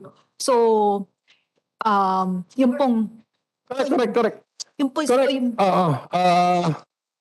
Basta, you have computed it in such a way that your revenues plus utang would be able to pay not only your budget for next year but also the below the line debt principal payments. Tama. tama po. Correct. Okay na, kaya sinasabi ko nga, ang Republika ng Pilipinas, ang ating revenue generation efforts will yield 3.6 trillion pesos. Okay, kulang na ito sa national budget lamang na authorized expenditure. Kulang na nga yun eh. Tapos ina-highlight ko lang na ang money out natin, I'm just using simple terms na maintindihan ko, at saka sana maintindihan din po ng nagsusubaybay sa atin. Basta ang money out natin next year, for utang only, kasama si principal at saka si interest, 1.5 billion pesos na. Okay? Ang pumapasok sa ating bulsa, sa ating sariling sikap, iba hindi kasama utang kasi sa sariling sikap natin, 3.6 trillion pesos. Okay? So yun po, para klaro. I mean, no matter saan linagay natin sa budget, this is really money out. Money in, money out. Okay, kaya nga, kailangan talaga natin umutang, makabayad sa gagastusin sa 2023 at utang, at existing utang. Para alam na ng taong bayan natin yun. Na tayo po yung utang para makabayad ng utang. Kaya I know that there are metrics to tell us if you're healthy, financially healthy or not healthy, ganon. You had your debt to GDP ratio, you had your foreign loans, domestic loans ratio, etc. Pero common sense tells us that we should at least attempt to live within our means. Okay? best effort. Hindi ko sinasabi na hanggang 3.6 na lang talaga tayo, pero huwag tayong masyadong confident na utangin natin ito hanggang sa apo ko sa tuhod, bauna sa utang. How much is our per capita debt burden as of the moment, Madam Treasurer?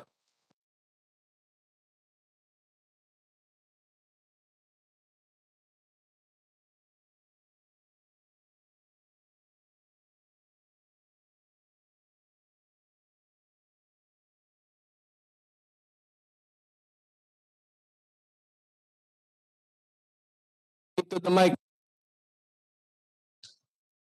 Can we ask the Treasurer Leah to speak into the mic, please? Sorry po, 118,000 po.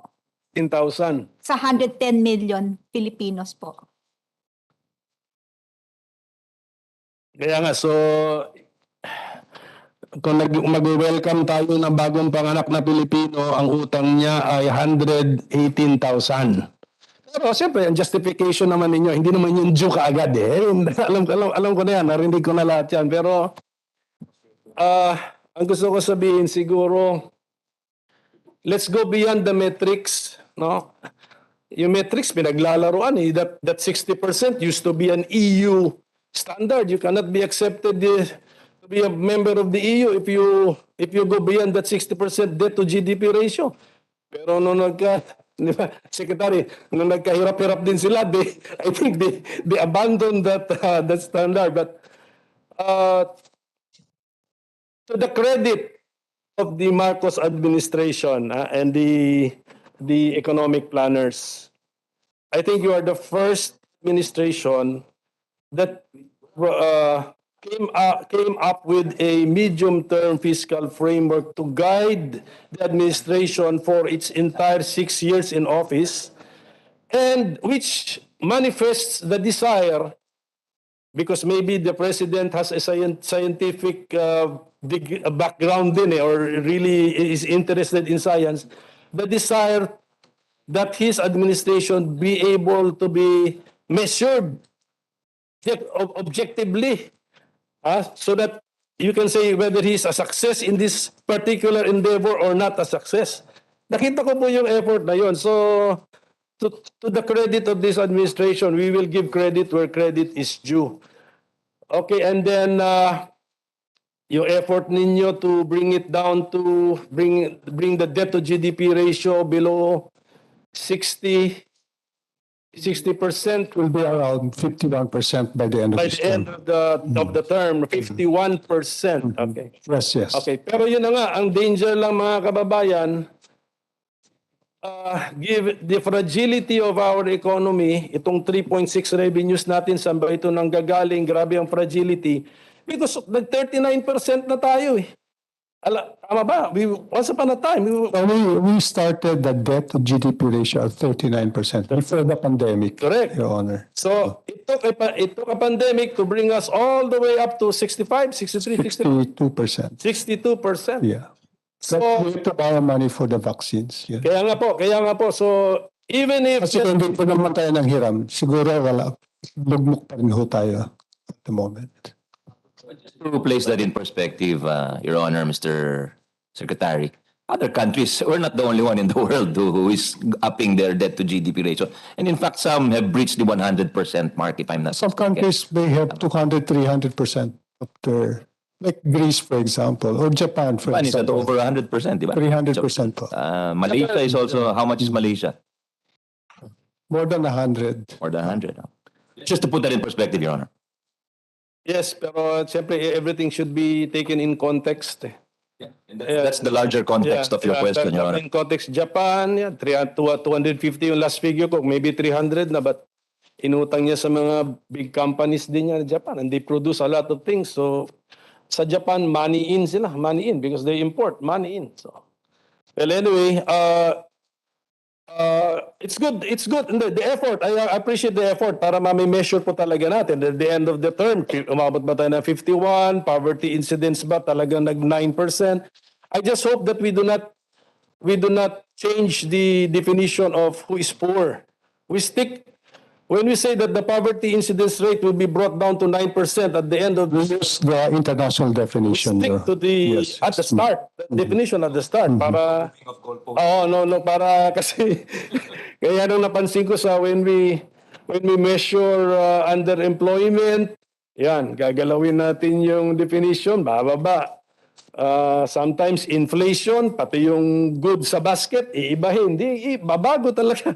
So, at any rate, Mr. President, I think Senator Tolentino, Mr. Chairman, Senator Tolentino, I've already consumed my allotted time, pero we'll have a livelier discussion sa plenary, Mr. Chairman, through you. I won't be able to answer as well as Secretary Ben, but I'll try my best. In the meantime, I will yield, Mr. Chairman. Okay, Vice Chair Tolentino. Thank you. I'm just pitching in for Senator Pimentel to enable him to recollect his thoughts, Mr. Chairman. Can I pursue again the previous topic which I raised, the PayNet, et cetera, et cetera?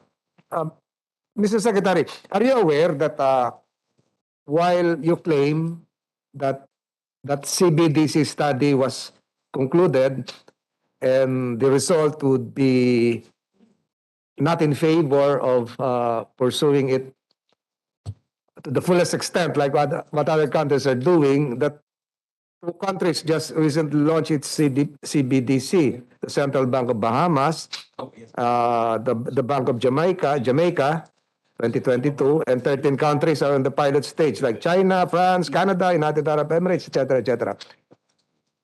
And from our exchanges a while ago, it would appear that it was brushed off because of the results that came out. We go on, we pay PesoNet, etc., etc.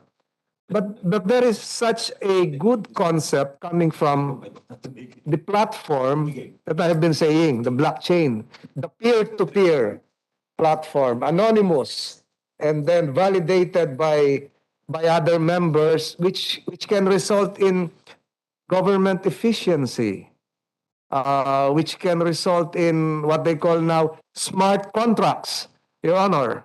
So by brushing this off, are we now saying that the blockchain technology won't work, is not applicable, while even our voting machine technology is really based on this platform? So hindi kaya meron tayong inconsistency rito. So my suggestion, Mr. Secretary, is that you have an open mind. These are evolving, emerging technologies that would probably Secretary is no longer the governor of the BSP, Your Honor. So I think your concerns is more properly addressed. But Your Honor, I think I agree with you. Before you proceed, there's such a thing as GovReg. GovReg, you regulate. This is a whole of government approach, Mr. Chairman. So what I'm saying is perhaps the brushing aside of that concept can lead to other negative effects, which probably would affect the entire government operations. We can have a good... Can I just clarify your concern, Your Honor? You're proceeding from your questions earlier. And your questions earlier pertain to the regulation of digital currencies. Am I correct? Not necessarily. It has something to do with emerging technologies right now, which are pursuing. So could you specify particularly? I think because the secretary is big on as a governor and also as secretary is big on digital transformation. But what precisely are you referring to? What technologies? Because there's a broad range of technologies. Blockchain, okay. The blockchain that can be of big help to the government. There's no question, Your Honor, that the blockchain technology is superior. It's the concept of the CBDC. Okay, that's we're being careful with What is CBDC, Your Honor? it's a central bank issued digital currency. Okay. And how is that? Is that's part of the blockchain or that's before we talk about CBDC, there was this popular notion that I think Facebook will have its own digital currency. Yes, they're supposed to launch Libra. But Facebook cannot guarantee, unlike central bank. we can guarantee the Yeah. value of. Backed up by So wala pong Films, question, blockchain method. technology is fine. We're not disputing that, okay? But yung sinite niyo pong country, Bahamas and Jamaica, I'll be careful. We're not comparable with those two small countries, sir. So, And I think they're trying to position themselves, governors, secretary, altogether CBDC. secretary. Hindi ba, they're also trying to position themselves in the world as sort of a haven for certain technologies, di ba? Correct. So we must be careful, I think. So yun po ang ano. Siguro to finalize this, perhaps the good secretary should be aware, or I'm asking if the entire their family here is aware that we are hosting. The Philippines is gonna be hosting within this month, October 17, a World FinTech Financial Technology Festival in Makati. Gathering all countries. I can give you the exact address, 2285 Chinaroses Avenue, Makati City, Metro Manila. Who will attend? What's the title of their festival? Together, let us share Asia's digital economy, October 17 to 21, 2022. Who will participate? All the big players. We're gonna be here. So, ang sinasabi ko, tayo pala yung host nito. Tapos hindi tayo kasali kasi ito yung resulta ng ating pag-aaral. And yet, all the big names will be here. FinTech, smart cities, MarTech, e-wallet, etc., digital banks, Web3, etc., neobanks, etc. So, tinatama ko lang po ito. So kahit tayo hindi sumali doon sa CBDC, tayo pa rin yung host pala. Just for the information of the DOF family. Tayo yung host. Buti hindi kayo naimbitahan doon na guest speaker. Pero tayo yung host. Tayo yung host dito. Let it aside. So, I suggest that I got a good answer that we're not setting aside blockchain technology. Smart contracts is there for international trade. So ipursu po natin to. Sinasabi nga kanina ni Senator Robin Padilla, yung misis daw niya, sige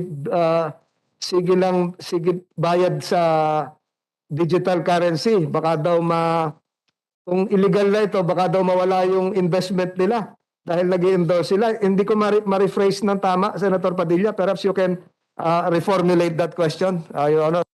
Maraming salamat po, Senator Tolentino. Chairman, ano ko lang po? Sige lang po. Ano ko lang po? Gusto ko lang pong malaman ng legality nitong cryptocurrency kasi di po ba sasabot ng asawa ko dyan? Ano po bang ano? Hindi po namin sinasabi, as Central Bank Governor before, hindi po namin sinasabi na illegal po yan. But we're just telling the public to be careful. Okay? To be careful. So dapat alam niyo po yung pinapasok ninyo. Ano? Yun lang po. Just be cautious. No? Kasi hindi po guaranteed na central bank yan eh. Okay. Pero pag may kapartner po itong local bank, okay lang po ba yun? I think Union Bank was accredited by the Bangko Sentral before. Opo, Union Bank. Yung point nga ni Secretary is hindi siya parang T-bill, or you should know what type of security you're entering into. It's more like the stock market. The value can go very high, but it can also go pwede bumagsak like Bitcoin now, di ba? So there's no, and even the experts mismo are saying there's no science to it. They do not see the science to it. I think that's the point of the Secretary, Your Honors. So in answer to Senator Padilla's question, ingat-ingat lang. Diba? Kaya kung hindi nyo naintindihan. Kasi minsan, you go by the Si Warren Buffett nga, tsaka si Bill Gates, sabi nila, di nila intindihan. Elon Musk. The question, Wala pa rin, walang explanation. Paano natin maintindihan? So yun na po yun. Secretary, yun na po. Mr. Chairman, Bahala na lang, gano'n. ako kasi I have the tendency to... Kasi obligasyon na, obligasyon po natin yan, Secretary, sa taong bayan. Kasi hindi lang naman po pwede natin sabihin yan na yun ang explanation natin sa kanila na hindi natin naintindihan. Kailangan po maintindihan din po, ma-explica natin sa tao, sa kanila, once and for all, tayo po ba ay maniniwala dito o hindi. Kasi mahirap naman po, iiwan natin sa kamay nila. Tapos, pinagagaan po natin yung Yun nga po ang sinasabi namin that if you want to play, you have to understand, no? And be cautious lang po. Pero pag kung kikita, you may lose, you may win, but there's no guarantee, no? But the point is, it's not backed up by central bank. Okay? para po yung sinasabi, bilang kayo po ay nasa gobyerno, hindi nyo ini-encourage. Yun lang naman po ang gusto natin marinig. Bilang nasa gobyerno po, hindi po ito ini-encourage ng gobyerno. Especially for those who do not understand the intricacies. Ano po, nila-intindihan. Kasi gusto ko lang buffet, yung mga investment niya, yung nahahawakan niya. Ano lang ng Coca-Cola, gano'n. Alam niya, gano'n. Kung hindi ka naintindihan, hindi ako mag-invest yan. Gano'n po. So once in, in layman's term, safety pa rin. Beware, buyer beware. Yung caveat emptor, yun yung sinasabi. Parang magsigal ka lang, gano'n po. Parang bang sinasabi nyo. Parang pyramid scam. Pwedeng scam yan, pwedeng stock market, di ba? Parang ruleta lang ho yan. Parang yan ang sinasabi nila, di ba? Kaya po bang pwede yan na ang gobyerno dyan para, kawawa naman yung manloloko. Ang trabaho natin na proteksyonan ng tao natin, ang taong bayan natin. Down on the SEC cracks down, Mr. On Chairman, investments, yata, yeah. Kung On this, meron tayong corporation. sistema, pagka maglalabas ka ng pera, bibili ka ng investment, kailangan nakarehistro ka. May prospectus ka, etc. Pagka bebenta ka sa publiko. Pero yung SEC is under DTI, if I'm not mistaken. DOF, sa inyo din ba? So, saka dito si SEC? Dito ba si person? Pwede pa rin. Pwede pa rin. Pa rin ho, kasi hindi naman bawal nga, sabi nga ni SEC. Pero sabi, yung point niya, hindi niya ini-encourage dahil, yun nga, baka mawala lahat ng Secretary, hindi mawala. Isang tanong na lang po. Patungkol po din sa BOL, kasi sinabi po doon na nandun po sa BOL, Article 12 yata yun. Article 12 yata yun, section... Parang kailangan po mag-usap ang Department of Finance at ang BAM, parang intergovernmental, na nag-uusap kayo. Ano po yan? Sa BOL. Article 12, Section 12? 13 ba? 28. Alam ko pang BL, yung Board of Liquidators Hindi ba Bangsamoro Law. Bangsamoro. sa mono-organic law. Opo. Ano po yung tanong niyo?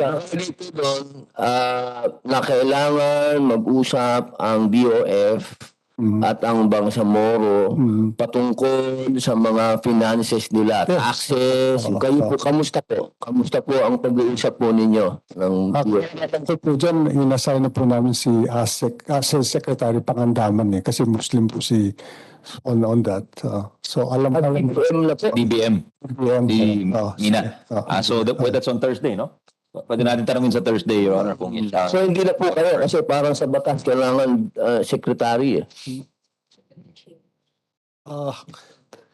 Si chairman dyan, si Secretary Dominguez ngayon, we decided na since... Baka po pwede po dala niyo po lang kami kasi siyempre as a Muslim, ako po ay direktang nakikipag-ugnayan sa farm. May history kayo of previous... Secretary Pangandaman siguro. previously, is there an institutional memory of...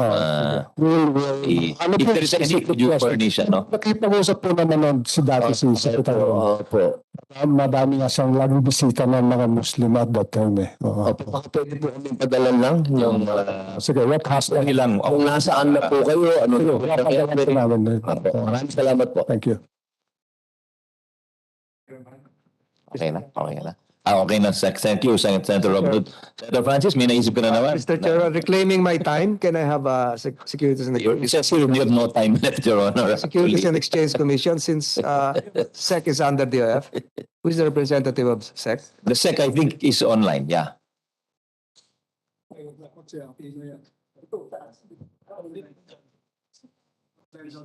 Well, can we ask the committee staff to get in touch with the SEC to, we have Attorney Martin Teruel, who's here virtually. Attorney Teruel, are you online, sir?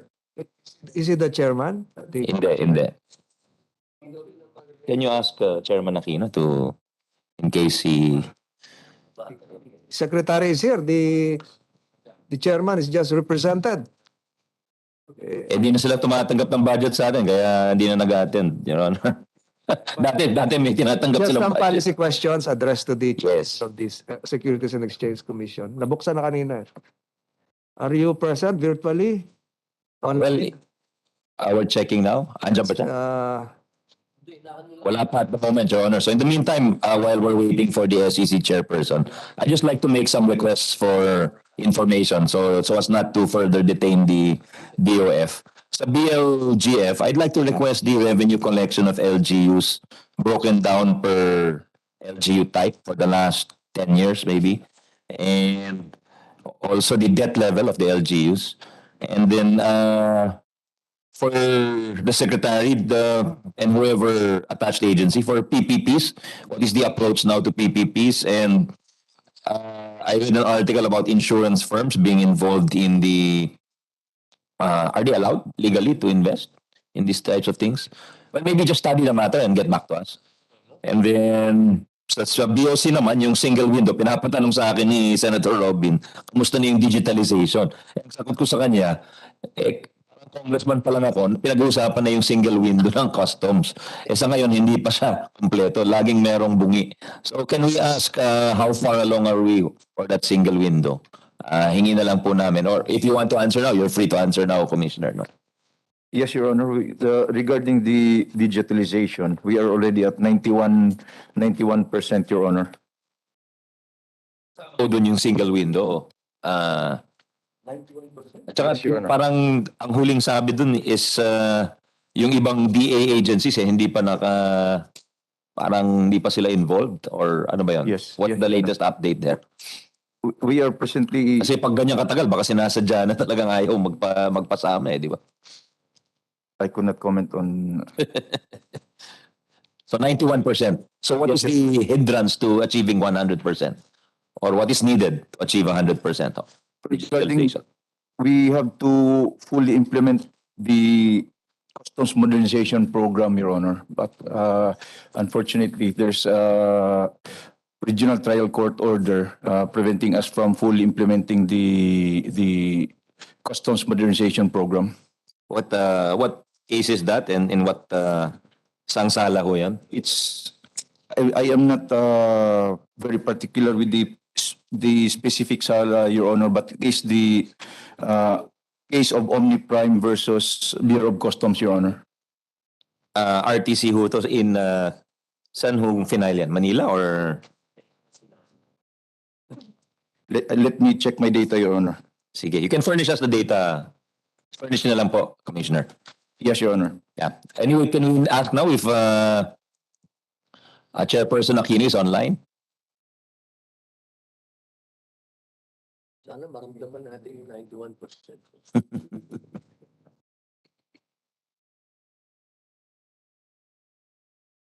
Chairperson Aquino is not online, Your Honor, but there is a lawyer who is. Would you like to address your questions to him in the meantime? So I'll probably reserve my questions to the SEC chairman or commissioner, the proper time, proper forum. Okay. It has something to do with, this is a policy question, something to do with joint ventures, something to do with the ability of a corporation to evade all of the piercing the veil intricacies which are being circumvented and being utilized as reported to me by some bad characters, Mr. Chairman. So at the proper time, hindi na siguro ngayon. Pero siguro next time, Secretary, sa plenary, invite natin yung chairman ng Securities and Exchange Commission. Yeah, Oh. and we request his presence per the Dito nga request yung of... secretary, yung SEC, wala. yeah. So, Yeah, they used Thank to you, Mr. attend, I Chairman. think. I'm surprised they're not here. So any other questions from the body? If not, we can let the DOF go. Any other questions? I think the gentlemen had their chance to ask. But anyway, go ahead. If you have additional questions. Siguro, Mr. Chairman, sige, since you're giving me the chance to ask, ito lang, I will limit it to the Philippine Crop Insurance Corporation kasi siyempre, focus ng Marcos administration is agriculture, food production, tapos agriculture, the produce of our land, productivity of our land. You have here a national government subsidy next year, 4.5 billion. Yes, sir. Can you tell us ano is the same amount as this year's subsidy, di ba? So, It's the same amount, sir. yeah, And, how is this amount used? it's what we call government premium subsidy, sir, so that we can give free crop insurance coverage to the small farmers in the country. And for the same as 2022, for 2023, we intend to cover around 2.3 million small farmers with free crop insurance. So we're coming from all sectors, 60% from rice, 20% from the corn sector. We have from the livestock, we have from high-value crop sector, the fishery sector, sir. So they will be given free crop insurance. Parang PhilHealth natin. Yes, sir. Premium. Similar to PhilHealth. This is an annual premium. So for one calendar year covered sila. Ganun po ba yun? For rice and corn, it's for just the 120-day crop season, sir. Okay. So if a farmer tills his land twice a year, we will give it to him 2 times a year also. If he's an irrigated farmer, sir. So different rules for different commodities or For different products. crops, Okay, yes, basta the 4.5 billion would be the insurance premium in the name of 3 million beneficiaries. Yes, sir. That's Tama. correct, sir. Okay, what if the event happens and they are now to claim insurance? Saan yung kukunin po yung pambayad sa insurance nila? It will come from, because it will form part of the revenue already of PCIC, sir. 4.5 billion will be given back to the farmers in the form of insurance claims. So every year, our average is out of the revenue that we get, 80% of that will go in the form of insurance claims for the benefit of these insured farmers, sir. 80% are paid out, parang ganon. Yes, sir. So talagang wala tayong iwas, talagang the event insured against talagang nangyayari. And what are these events? Typhoon, ano pa? Typhoon, flooding, mostly also pests and diseases, sir. no? Pests and diseases. Pests and diseases. Ito, what about expert. La Nina? Including all kinds of natural calamities, sir. So okay naman sir, yung do you survey your beneficiaries? Are they happy with the service that you're providing? Are you happy with the period from claims to release? Are you happy with the feedback that the amount that they're getting is exactly what is in the contract? Yes, sir. They're very, very much satisfied, sir, because every year the Development Academy of the Philippines conducts third-party survey among our clients, sir, and we get usually 95% satisfaction, high satisfaction rating, sir. We were able to pay within the 20-day period that's mandated from us. So for typhoon carding, we're starting to pay already the claims of our insured farmers for typhoon carding. But if we are to account for all of the small farmers, small rice, corn farmers, small livestock producers, small fisheries, small fish, ano tawag mo na, subsistence fishermen, ang tawag dyan. Ilan po to sila lahat? Our universe that we're looking at right now, sir, because only those who are listed in the registry system being prepared by the Department of Agriculture, registry system of farmers. Our universe is around 7.9 million farmers, sir. Okay. And we're hitting almost 30% of that universe. Our penetration rate is almost 30%. Oh, yes, 7.9 million ang database if you sum up the database. But how old is the database? It's updated, sir. It has been there since 2012, but it's being updated on a regular basis, sir. Sige, 7.9 million ang alam natin na mga subsistence farmers or small farmers or livestock producers. Your program targets, the budget that you requested targets 2.3 million. Yes, sir. Tama. Paano ngayon po? Ima-minus ko po yun. Yung 5.6 na yun, who are actual existing small farmers also, who may be in rice and in corn, tamaan ngayon sila nung events that are insured against, wala silang matakuran. As of now, sir, we're just covering around 30%. That's our penetration rate, sir. So yun naman. So, priority natin ng agriculture, although this is not directly about the produce of the land, this is to ensure and to ensure that the energy, di ba, the effort yes, sir. exerted will be compensated pag mangyari yung isang extreme event, di ba? So, pang-motivate ito eh. So that they can recover right away, sir. At saka spread the risk, help those who exerted effort. So, may plano po tayo? Ano yun, what's 7.9 minus 2.3, 5.6 million, what can we do for them? Well, we have additional funds coming from the Bangko Sentral ng Pilipinas, sir. And how much yun? Right now, we have around 4 billion pesos in our account. But that will be the last amount already, sir, because under the Agri-Agra law, the proceeds of the penalties for failure to comply with the Agri-Agra law will go to another project, sir, not any more crop insurance. So we still have 4 billion pesos, and we'll be using that in the next coming years.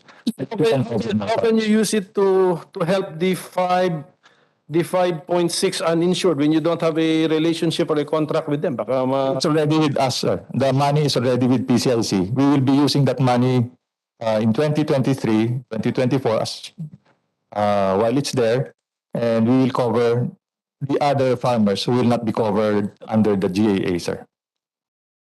That's a good. So Yeah. you have 4 billion, ganito, you have 4.5 billion national government subsidy to Yes, sir. over 2.3. Then you have 4 billion cover the 5.6. Parang No. hindi yata It can be just covered around- ratio and proportion, hindi ano. The whole balance, sir. It will just be good for around 2 million farmers more, sir. That means nga, who of the 5.6 million will be benefited? Million, who? Paano yun? Well, we have authorities, sir. The small farmers really belong to the rice sector, so they get 60% of the budget. So and the next will be the corn sector because they also belong to the marginalized. Sige, sa ganito na lang po, sir. I know kasi you have your protocols, your Priorities, chart, your priorities, your system, your databases, your updated databases.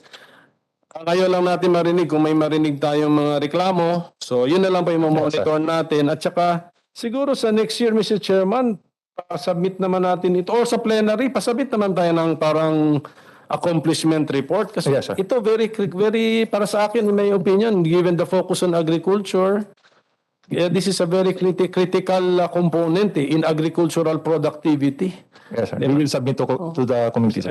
Thank you. Yeah. May we ask, may we formalize that request to Attorney Bernabé? Sige, biusin na lang po sa plenary. We'll also ask about the accomplishment. Para magmayabang naman din tayo sa accomplishment po ng Crop Insurance Corporation.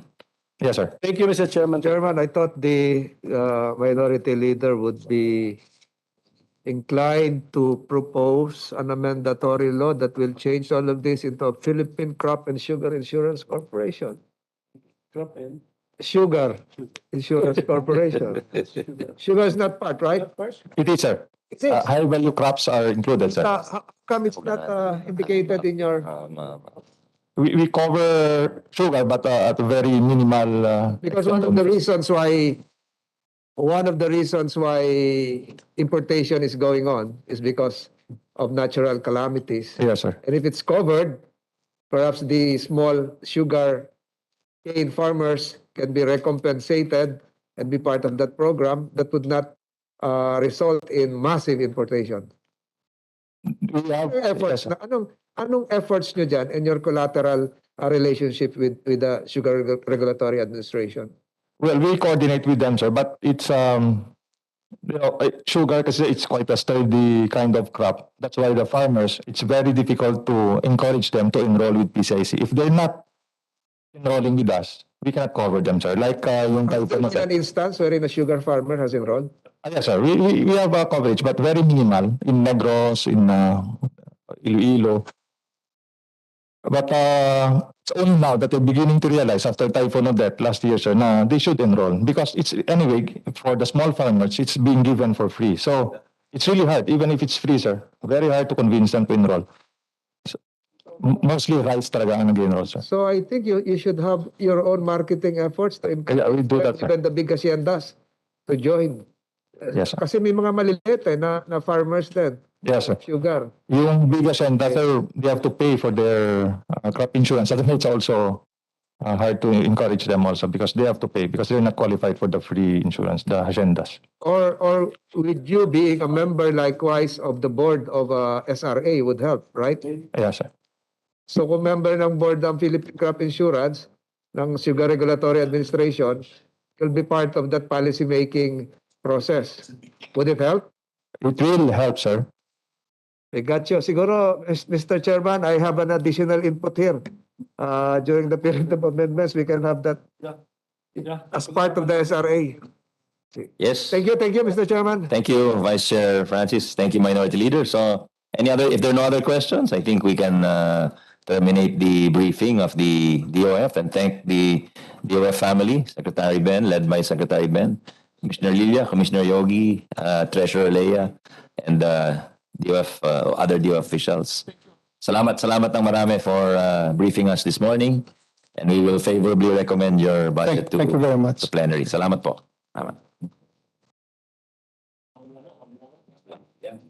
We'll suspend the budget briefing for 10 minutes, then we'll begin the budget briefing of the Anti-Money Laundering Council in 10 minutes. Thank you, Your Honors.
Order once again. Gandang hapon. Again, we acknowledge the presence of our colleagues, Minority Leader Senator Coco Pimentel and Senator Robin Hood Padilla. Good morning. Good afternoon, Your Honors. Then from the Anti-Money Laundering Council, or AMLAC, we have the Executive Director, Attorney Matthew David. Good afternoon. Good afternoon, sir. Director Attorney Reyes Santos Mendoza. Good afternoon, ma'am. Director Attorney Emmet Radion Manantan. Good afternoon ho sa inyo. No opening remarks from me. Baka meron ho ang ating mga kasamahan. Senator Robin, no? So we'll turn it over to you, sir, for any presentation you may have for us on your budget for 2023. Please go ahead. Yes, Mr. Chair, we have a short presentation for our meeting regarding the budget of AMLC.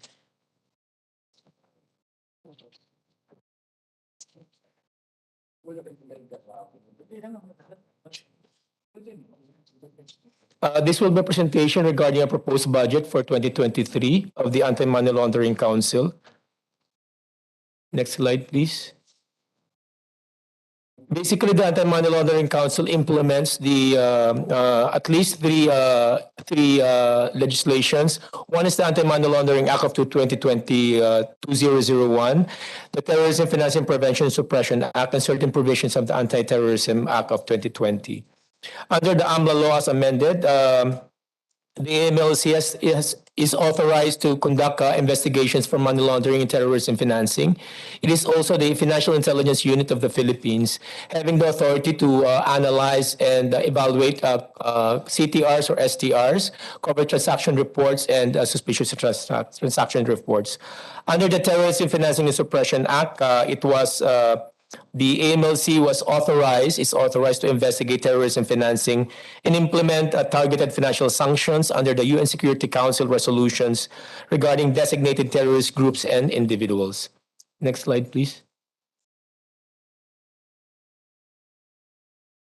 In line with the policy of the state to protect and preserve the integrity and confidentiality of bank accounts and to ensure that the Philippines will not be used as a money laundering site for proceeds of unlawful activity, the AMLC was created by virtue of the Anti-Money Laundering Act as amended, or RA 9160.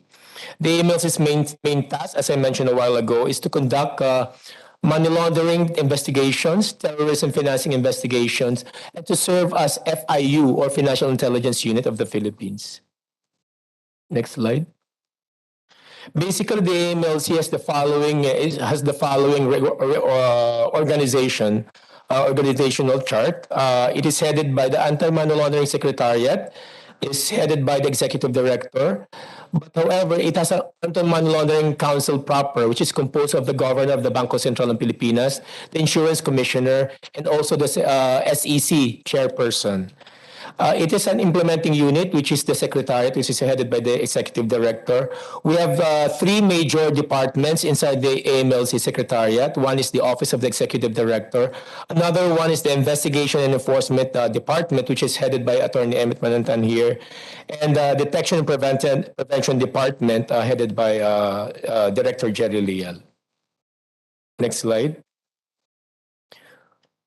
For the AMLC 2021 and 2022 AMLC Performance Report, next slide, please. As I mentioned a while ago, the AMLC is the Financial Intelligence Unit of the Philippines. As such, it has the authority to analyze and receive CTR and STRs. As I mentioned, covered transaction report po ito and a suspicious transaction report na sinasubmit po ng ating mga bangko and financial institutions to the AMLC in order to AMLC to assist the investigation po of any unlawful activities, money laundering, and terrorism financing. Then the AMLC disseminates these reports or the outcome of these reports to other law enforcement agencies to assist law enforcement agencies such as the PNP, the NBI, the NICA, among other law enforcement agencies in the investigation po of their unlawful activities. Next slide. And these are the other law enforcement agencies that we contribute and that we share the outcome of our analysis of STRs and CTRs that we receive in the AMLC. Andiyan pong NBI, ang SEC, kasama na rin po, ang PIDEA, ang PNP. Yan po ang mga nakikinabang po sa ating mga intelligence reports. Next slide.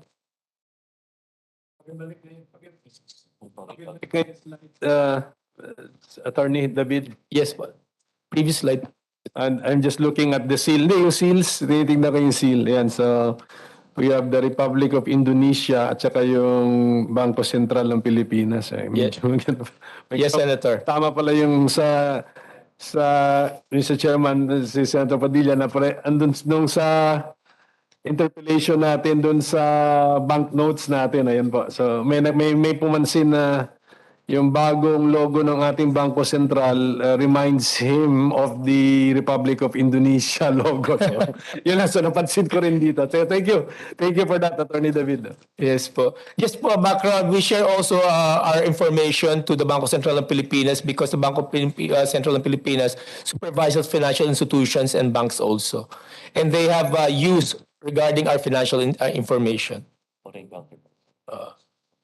Kasama na rin po sa mga pinag-share natin ng ating financial information ng ating mga foreign counterparts like the US DOJ, yung ibang financial intelligence units po ng iba't ibang bansa.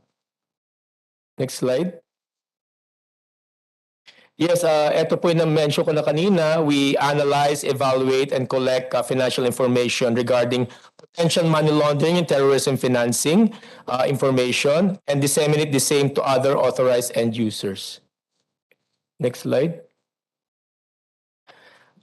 For the performance report of AMLC, as a financial intelligence unit, we disseminate the following, as mentioned in this slide, the following reports, internal and external, based on financial intelligence reports in 2022 and 2021. In 2022, the AMLC was able to share 472 reactive intelligence reports, both domestically and internationally. A total of 312 proactive intelligence reports were likewise shared. Ang ibig sabihin po ng reactive intelligence reports, ito po yung intelligence report na nare-request po ng other law enforcement agency and foreign counterparts. Nagre-request sa atin sila ng financial information and we share the financial information to the law enforcement agency and foreign counterparts. Yung ibig sabihin naman po ng proactive intelligence reports, ito po yung intelligence report that we gather from our CTRs and STRs through, and then we share this through intelligence briefs, spontaneous dissemination, and also financial intelligence reports. Ito po yung number po ng reports na na-share natin sa ating mga counterparts in 2022. Next slide. In 2022 and 2021, may increase po tayo ng financial intelligence reports shared to our counterparts and also both foreign and local counterparts. These are the numbers. In 2022, we have shared reactive reports, 472 of them. In 2022 also, proactive reports, 312, and with a total of 784 in 2022 alone. Next slide. These are the kinds of financial products that we share and to end users, including law enforcement and for our foreign counterparts. Katulad ng sabi ko kanina, yung proactive sa reactive. Pag proactive po, we have intelligence brief, spontaneous disclosure, strategic analysis reports. Pag reactive naman po, we share financial intelligence report, letter reply to law enforcement agency, our database search results, supplemental reports, and supplemental FIRs, or financial intelligence reports. These are for the financial products that are being produced by the AMLC. Next slide. The AMLC also conducts a risk assessment studies, and in 2022, we have conducted a study on suspicious transaction reports quality review, technical phase 2 technical compliance and analytical value of STRs. Ito po yung STR review. Ito po yung naaral namin mga quality po ng mga STRs na sinasabit ng financial institutions and bank institutions. And we also conducted an analysis on the usefulness of foreign currency declarations in detecting probable cross-border transportation of illicit funds. Ito po yung inaral po ng AMLC. Kung natatandaan nyo po, nagkaroon tayo ng issue the previous year regarding bulk foreign currency that are being transported inside our airports. Inaral po namin yung effect po o yung use ng foreign currency declarations in detecting money laundering and other unlawful activities in the transport of bulk currency in our airports and seaports. these are some of the accomplishments of the AMLC regarding risk assessments and the studies that we have conducted. Next. Next slide, please. For our international commitments, both domestic and international, we have 2 additional memorandum of understanding with foreign counterparts.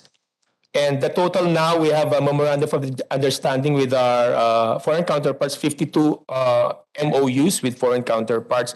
Ito po yung mga agreements natin with the FIUs of other countries.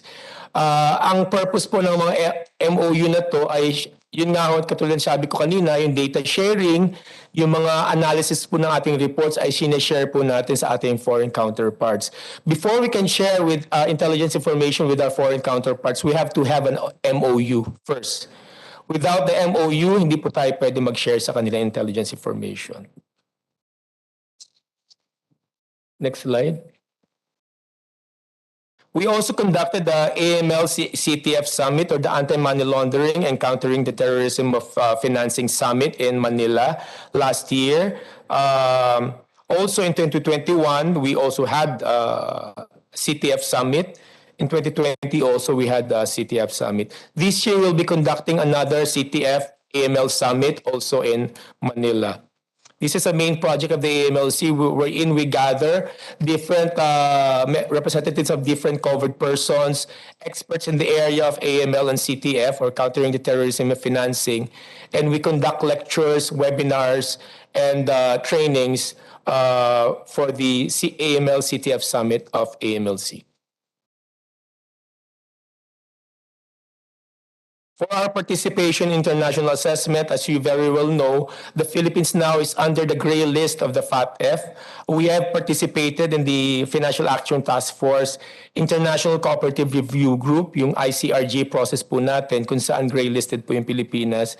And we have also participated in meetings with the International Monetary Fund, Financial Supervisor Assessment Program, and also with the European Union Generalized Scheme of Preferences program po. Next slide.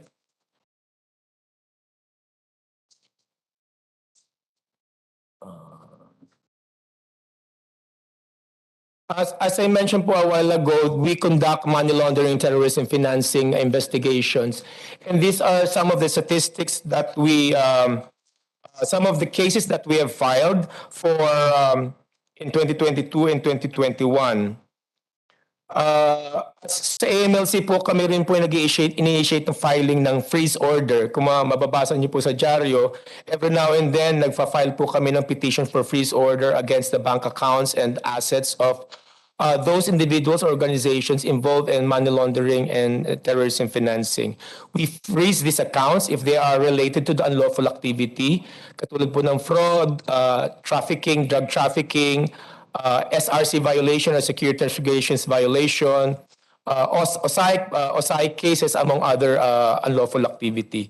Kaya po nagpa-file kami ng mga freeze orders. We also conduct bank inquiry upon the authority of Court of Appeals, and also the council po issues bank inquiry orders in relation to terrorism financing. And these are the statistics in 2021 and 2022. In 2022, we have filed for freeze order 21 cases, for bank inquiry 9 applications for bank inquiry, and 5 petitions for a total estimated value of, as mentioned here, 454 million plus.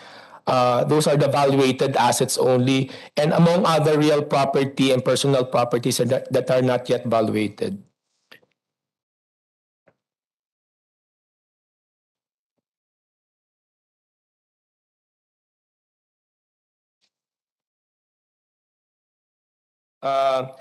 Sa AMLC po, we also file petitions for civil forfeiture. Pagkatapos po namin furnish yung mga assets, eventually after 6 months or within 6 months, we file petitions for civil forfeiture. And the purpose of this is to forfeit the assets covered previously by the freeze orders.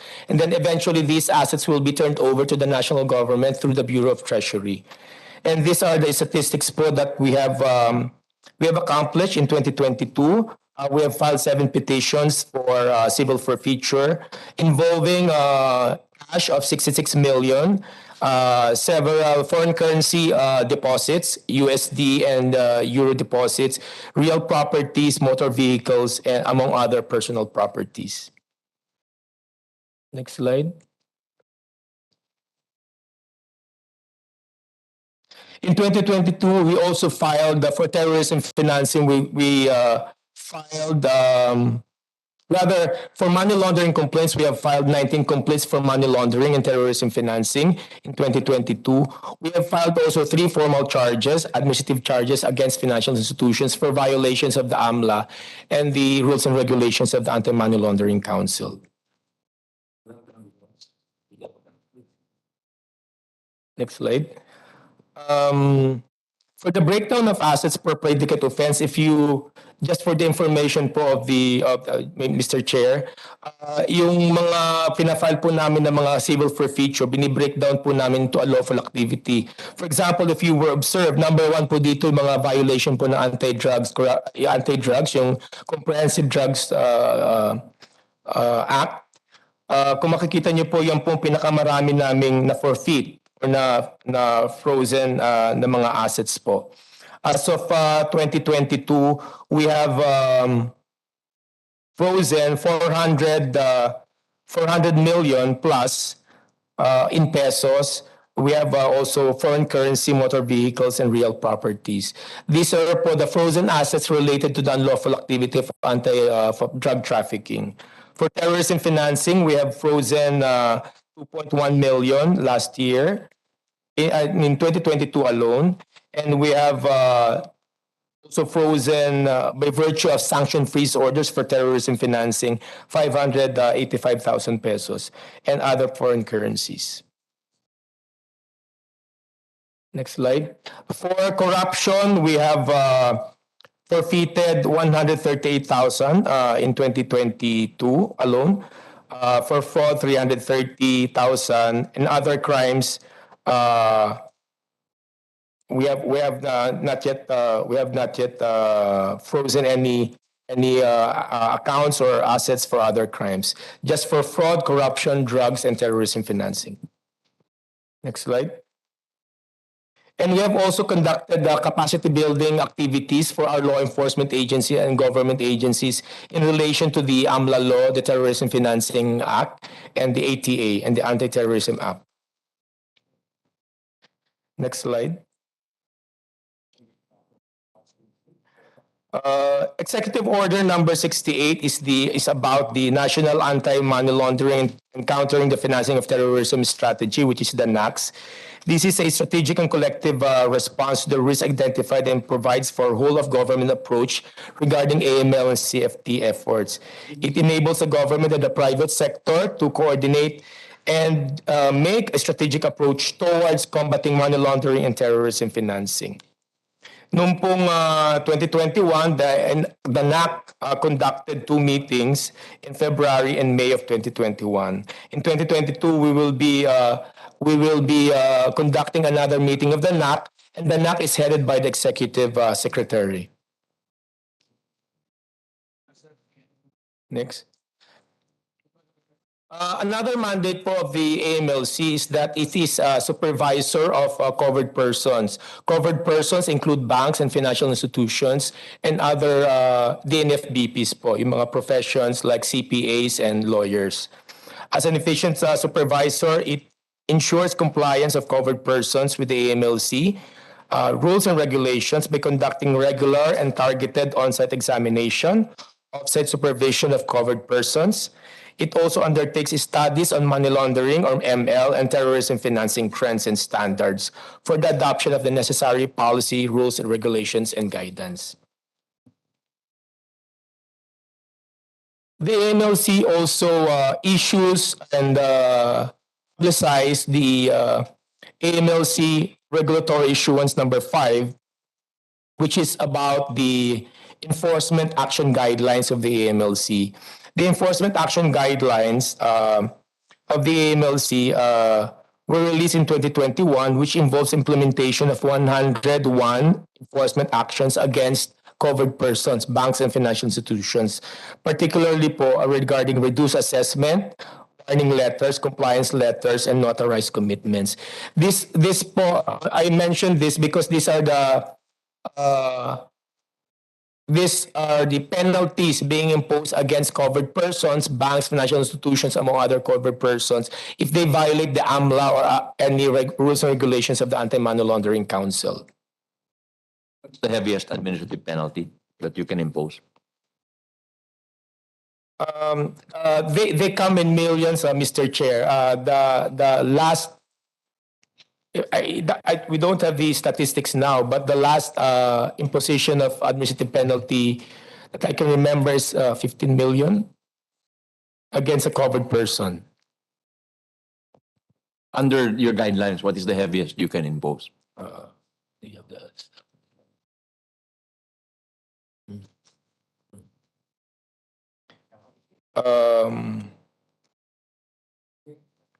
What is the maximum penalty you can impose? I have here, Mr. Chair, the breakdown of per type of the covered person. For example, for universal banks and commercial banks, 55 million. For pawn shops, 225,000. For rural bank savings loans associations, 1.6 million. That's per offense. Per offense. Depending on the gravity of the offense, because what you're mentioning is per offense. Per offense, breakdown per covered person. Because in our guidelines, we call it RPAC, Revised Rules and Procedures in the Conduct of Administrative Cases Against Covered Persons. We have a table of penalties. Okay. And it depends on the size of the covered person, the gravity of the offense, among other factors, Mr. Chair. Yeah, please proceed. Thank you.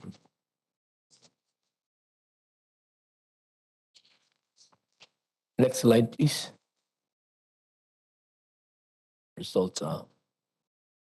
Mr. Chair, we also conduct off-site examination from January to June of 2022. So far, we have 18 cases which we have conducted off-site examinations on, compliance issues from complaints and referrals, and voluntary disclosures of violations of covered persons. Ito po yung parang gumagawa po kami dito ng examination po ng mga covered persons, whether or not they comply with the rules and regulations of the AMLA. Some of the covered persons voluntarily disclose if they have violated. Kaya po may binanggit tayo dito sa number 2, voluntary disclosures. Next slide. To continue, the offsite examination also for 2021 are as follows. We have conducted 138 offsite examinations for priority report of examinations, compliance validation, compliance issues from complaints and referrals, voluntary disclosures, compliance issues arising from STR quality review, among others. Next slide. For offsite examination again, ang nangyayari po sa AMLC, if we have findings from our offsite examination, we refer this to our legal group, to our litigation and evaluation group, wherein the LEG or litigation evaluation group files formal charges against the banks or financial institutions and other covered persons. And these are po the results of the offsite examinations and the referral to our litigation evaluation group, whether or not they will be filing formal charges. And action that we've taken, all of them are 134 in number. Charges in filing where? Internal po yun. We file administrative cases within the AMLC. Admin cases po. We have also, other than banks and financial institutions, we have also conducted examination of lawyers, accountants, OGOS, online service providers of POGOS and on offshore gaming operators, compliance company service providers. As I mentioned po a while ago, lawyers and CPAs are also covered persons. Kaya nagko-conduct din po kami ng compliance checking on those covered persons. Next. Hence, if we find violations on the covered persons, we impose assessments. And so far in 2022, we have imposed a total of 6.5 million pesos in 2022. In 2021, 15 million pesos, more or less, Mr. Chair. Next slide. We have also conducted committee meetings, coordination meetings, and workshops with our covered persons, including the ABCOM, our Association of Bank Compliance Officers. And also in 2022, we have conducted 4 quarterly meetings with the ABCOM. In 2021, we have conducted 8 quarterly meetings with the ABCOM. ABCOM po, ito yung association ng mga compliance officers and AML units po ng ating mga covered persons. Next slide. For legislative and regulatory framework developments, in 2021, we have issued 13 policy regulations, guidelines, and resolutions from the AMLC. In 2022, we have issued 3 policies, regulations, and guidelines also from the AMLC. Next.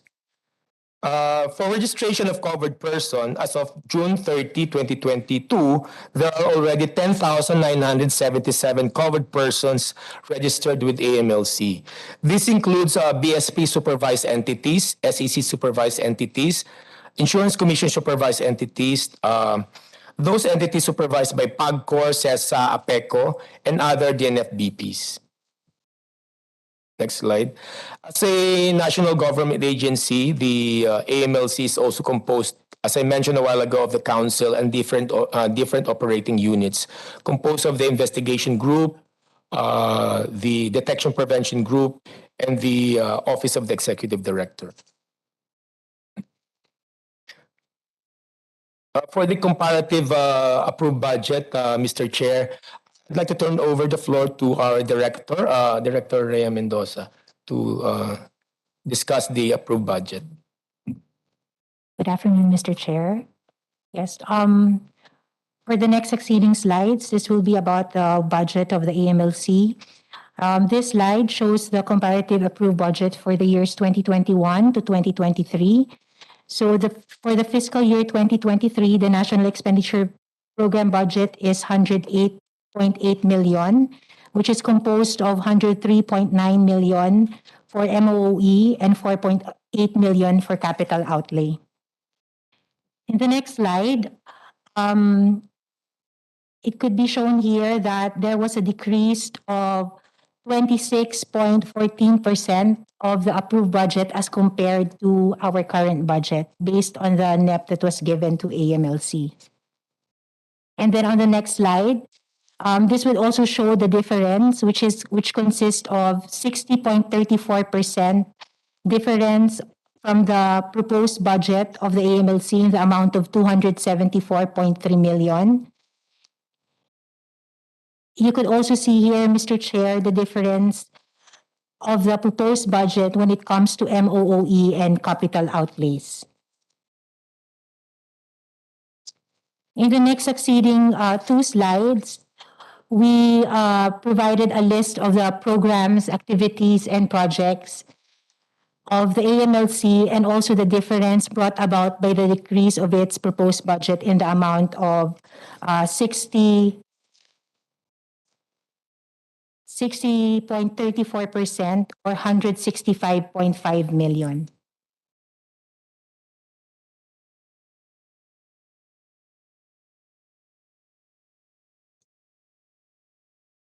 Next slide, please. We also prepared a comparative table based on the account title, which is broken down into capital outlay and MOOE for the AMLC. So for the MOOE, there is a difference of 77.2 million from our proposed budget as compared to the NEP that was given to AMLC. As to the capital outlay, there is a difference of 88.2 million based on the NEP of 4.8 million given to AMLC. In the next slide, we also show the status of fund utilization for the year 2021. In 2021, the total budget utilization is 53.57%, leaving a continuing and unobligated balance of 85.9 million for 2022.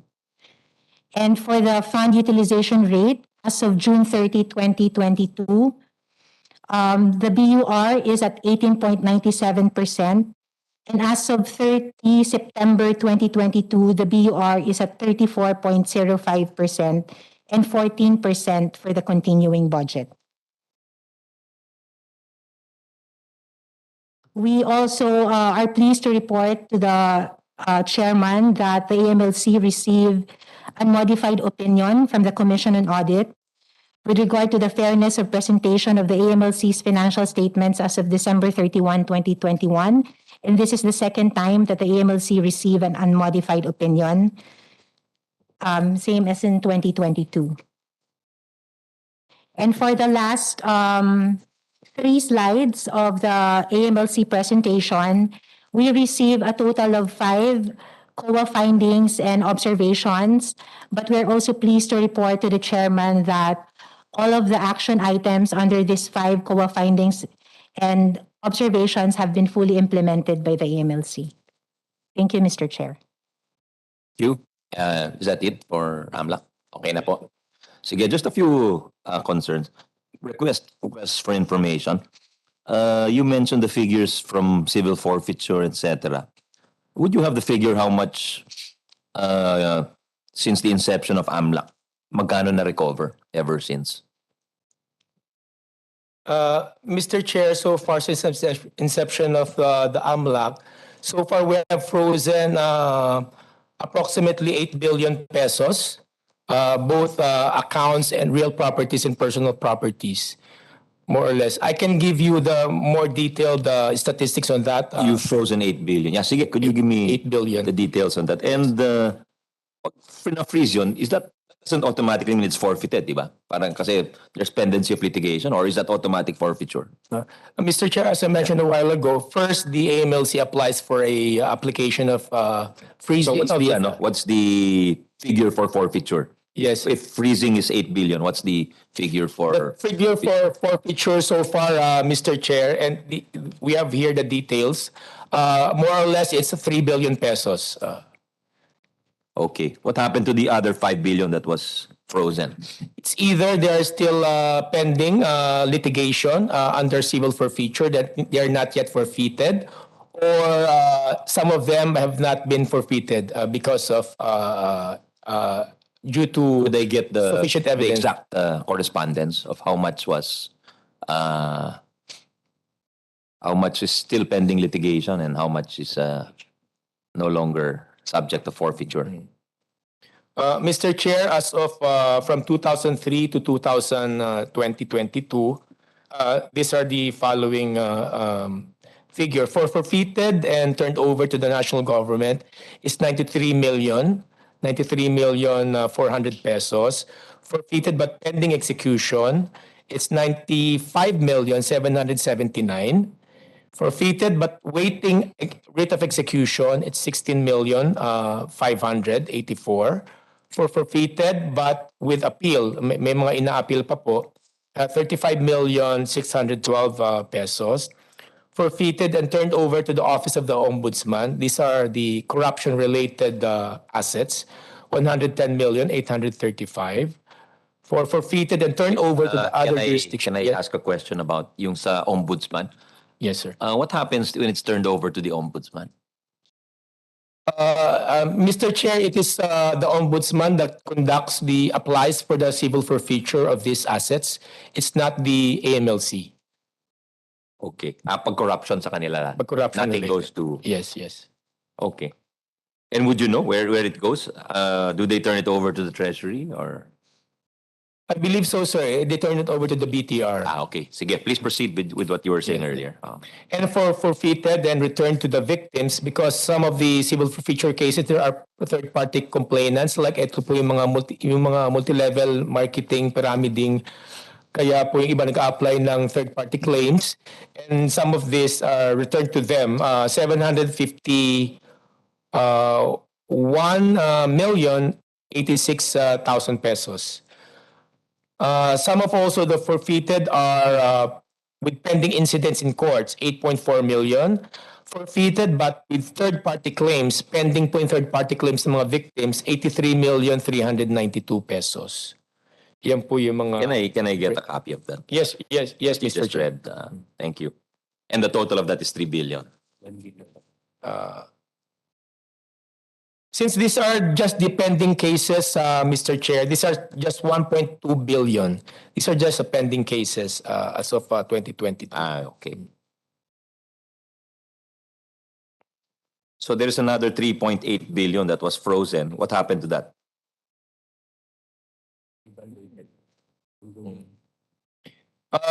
Those that are frozen are have ongoing cases, Mr. Chair.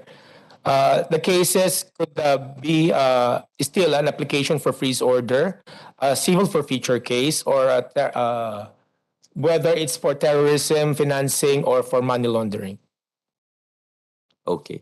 Any recovery from terrorism? Somebody. Yes, Mr. Chair. I believe I mentioned it a while ago. For terrorism financing, Mr. Chair, we have issued a freeze order involving the total amount of, for 2022, 2,151,000 for sanction freeze orders issued by the AMLC Secretariat. 2 million. 2.1 million only. Okay. So sa 8 billion sa frozen, you said tama ba? Drugs ang karamihan? Karamihan po drugs, Mr. Chair. Magkano doon ang drugs? Noong 2022 po, it's 401,000 only in accounts and funds. Well, let's take it as a whole na since 2003. Would you have the figures? Mr. Chair, I'll check lang if I have the figures. If not, you can just submit it. If you don't have it, it's okay. Mr. Chair, will just submit the total amount. Basically, I just want just to know of the last 2 decades of your operation, where the work has been focused, and just to see yung 8 billion and how much went to drugs, how much to corruption, how much to etc. and so forth. No? You can submit na lang. Yes, Mr. Chair. And then, tamang-tama, later on, we have the Ways and Means Committee is conducting an investigation into online gaming, POGOs. So, could you tell us a little bit about your work on POGOs, because it's under review, di ba? The government is reviewing the pros and cons of the online gaming. So, could you tell us a little bit about, go into a little detail about, I understand also the FATF asked us to have more effective risk mitigation, risk-based supervision, blah, blah, blah. So, could you tell us a little bit about what you've done with respect to the POGOs? Right now, Mr. Chair, I believe there's another hearing, a Senate hearing regarding the POGOs, and another group of personnel of the AMLC will be attending that hearing also. But generally, Mr. Chair, the compliance checking and examinations of the POGOs and casino sector is being conducted already by the PAGCOR. It is before the AMLC conducts the compliance checking, but right now, it's already the PAGCOR that conducts the compliance checking and examination of the casino sector, including the POGOs. But I believe Why is that? Is that what the law says? That sila yung magko-comply? Because they have, under their charter, Mr. Chair, they also have the authority to conduct this kind of examination. So hands off kayo? Ganun, is that what it means? What we do, Mr. Chair, is that we issue the certificate of registration of these POGOs and casinos by the AMLC, and also we issue a list of uncooperative covered persons, including po yung POGO. Pero this depends on the recommendation of the PAGCOR, since they are the one conducting the examination of the POGOs and casino. So there is a possible, but is PAGCOR mandated to monitor money laundering? This is basically what the PAGCOR does in relation to casinos, in relation to the AML-CTF rules and regulations, is they check whether or not the casinos and the POGOs are complying with the rules and regulations involving the AMLA and also the TFPSA, or Terrorism Financing Suppression Act. And among which are whether or not these casinos have complied with whether they have a money laundering terrorism financing program in their own entities, among others, Mr. Chair. But under the law, what is the requirement of POGOs and casinos, they must also file reports, di ba? Yes, Mr. Chair. Yes. Monthly ba yan? Monthly? Or every time there is a, what is the form of the reports? How often? What is the trigger? Is it a regular filing? I cannot answer that, Mr. Chair, yet, but I believe they are submitting regular reports to the PAGCOR regarding their compliance with the AML-CFT regulations, Mr. Chair. Why are you not aware of the reports that they file? Because it's PAGCOR? Who's doing it? To be honest, Mr. Chair, because the compliance group is not represented here right now. Yes, but you're the executive director, di ba? I understand, Mr. Can you Chair. tell them to be online so I can ask some questions? Perhaps if our colleagues from the AMLC are present online, perhaps you can You mean to assist. say, are you saying that the compliance group operates independently of your supervision? Or No, Mr. Chair, I just don't have the statistics or data right now. okay, but yeah, you should.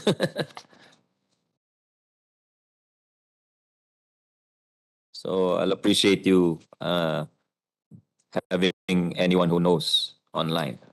Mr. Chair, they regularly, the casino sector and also including the POGOs, regularly filed reports in the form of CTRs and STRs, covered transaction reports and suspicious transaction reports. And how often are these filed? Covered transaction reports are filed when it meets the threshold of 5 million pesos or its equivalent in any other currency. They have to file CTR involving that amount. For suspicious transaction reports, if they also filed suspicious transaction report, if they find any of the transactions involving the casino or the POGO operators are one of the, or some are, we have a list of suspicious transactions or what we consider red flags or triggers in our rules and regulations. If they find that they are present in the transaction, they have to file a suspicious transaction report. And these are So if hypothetically, yes. forgive the interruption, no? Yes. The director. But hypothetically, if a gambler wins, what is the covered amount for casinos and POGOs? This is 500,000, no? It's for casinos. Yeah. For casinos, it's different. It's 5 million. It's higher. It's higher. It's okay. higher. So who else has a higher or threshold aside from casinos and online? Real estate, di ba? Higher than ang real estate. Real estate is higher. Bigger amount for real estate. Real estate, Parang 5 million din yata, di ba? Because sabi nga nung, yeah. I remember during the debates, it was said that masyadong mababa yung 500 kasi every time you buy a property, Yes, Mr. Chair. it would be triggered all the time kung 500,000. It's also higher for real estate brokers and real estate developers, Mr. Chair. Yeah. So, Yes. so in a similar manner, no, every time a real estate broker makes a sale, or is it a realty company, no? Who is obliged to make the report? Either or both, Mr. Chair. Either Because- or both. Yes. It's a one or the other, no? It cannot be either or both. Yes, Dapat both. because Mr. Chair, both of the real estate developers and brokers are considered as covered persons. So it's sufficient if one just files? Yeah, it's sufficient that if one either the broker or the developer How files. about in the case of POGOs? Who is the designated filer under the law?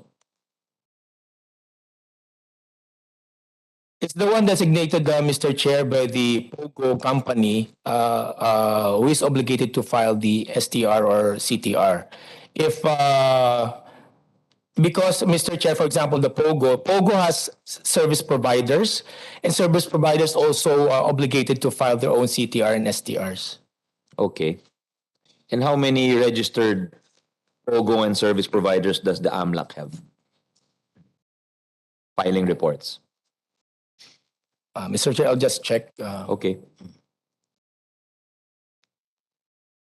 For POGOs, Mr. Chair, we have 24 as of August 2022. For offshore gaming operator service providers, we have 149. If you will notice, mas marami po yung mga service providers. Okay. This is cumulative. Yes po, They have filed reports since what period? These are the registered POGOs and service providers, sir. Okay. So, under the PAGCOR data, there are 35 registered POGOs. So, and you only have 24. So, anong ibig sabihin nun? Yung 11 sa kanila nagpa-file? Mr. Chair, these are based on the records, these are the ones registered with us. Perhaps the others are not yet registered with us. Could you give us a list of the registered, the 24 registered companies? Yes, Mr. Chair, we can give And you the service providers, it's provided also in the PAGCOR data, there are 231 service providers. Although now there are less, but at the height of POGO, there were 231.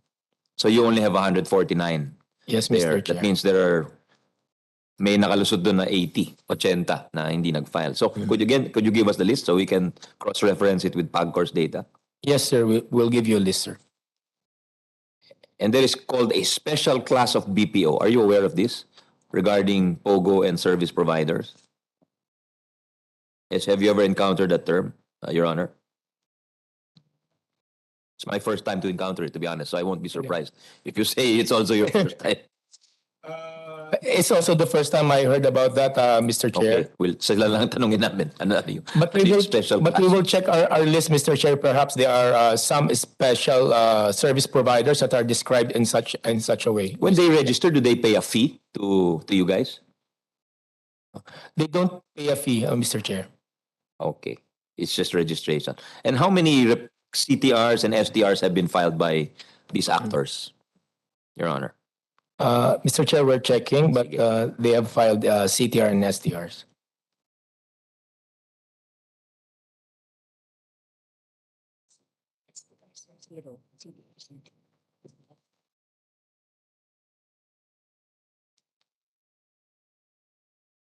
For POGOs, Mr. Chair, they have not filed any CTRs.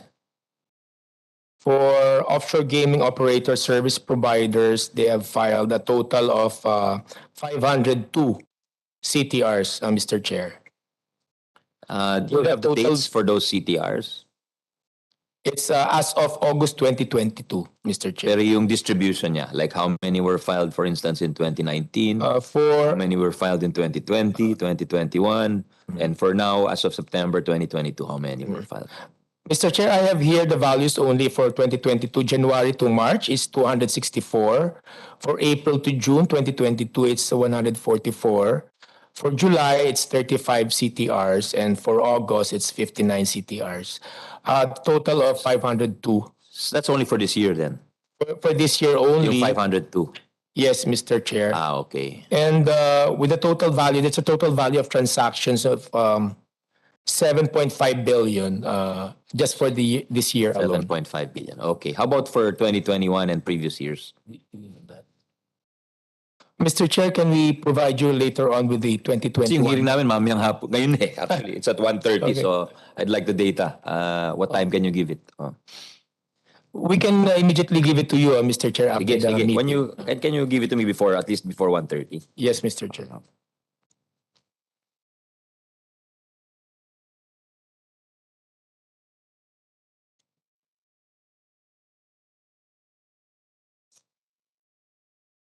And of the POGOs who filed with you, what is the location? Like how many are PAGCOR? How many are based in CESA, APECO, SBMA, AFAB, etc.? Same with the service providers. Do you have the data or you need to retrieve it? We'll get it for you, Mr. Could Chair. you get it after me? the But meeting. also again, could you medyo urgent ng konti? Yes, Mr. Chair. Oo, kasi I want to, when I ask questions later, I want to also compare.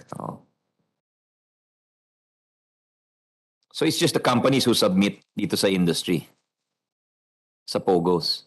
How about the individuals? Aren't they also required to submit?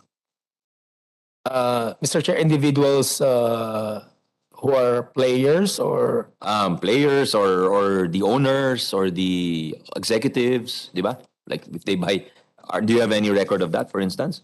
it's the service providers and the companies, the POGO companies that submits the. So is there a way of Yes, yeah. drilling down on the data that you gave or regarding the 502 CTRs? Do we know, for instance, if these reports concern winnings in gaming or other transactions? What kind of transactions do they cover? Mr. Chair, How about purchases of real estate, for instance? Because a lot of the reported POGO, they've been, for instance, there's two incidents of shootings in Ayala, Alabang. How do they pay for these properties, for instance? Very, very expensive properties, di ba? If they're leasing it, hindi ba kasama yan sa, if there's a contract, for instance? Is there a way of tracing that? Mr. Chair, in the CTR or STR, they mentioned the nature of the transaction that is involved in the filing of the report. For example, for CTR, if it involves, as I mentioned a while ago, if it involves suspicious transactions or suspicious instance, red flags or triggers that are involved in the transaction, the banking institution or the financial institution will have to report this and put it in the narrative of the suspicious transaction reports or report that they will be filing. It is described there what is the unlawful activity that is probably related to the transaction.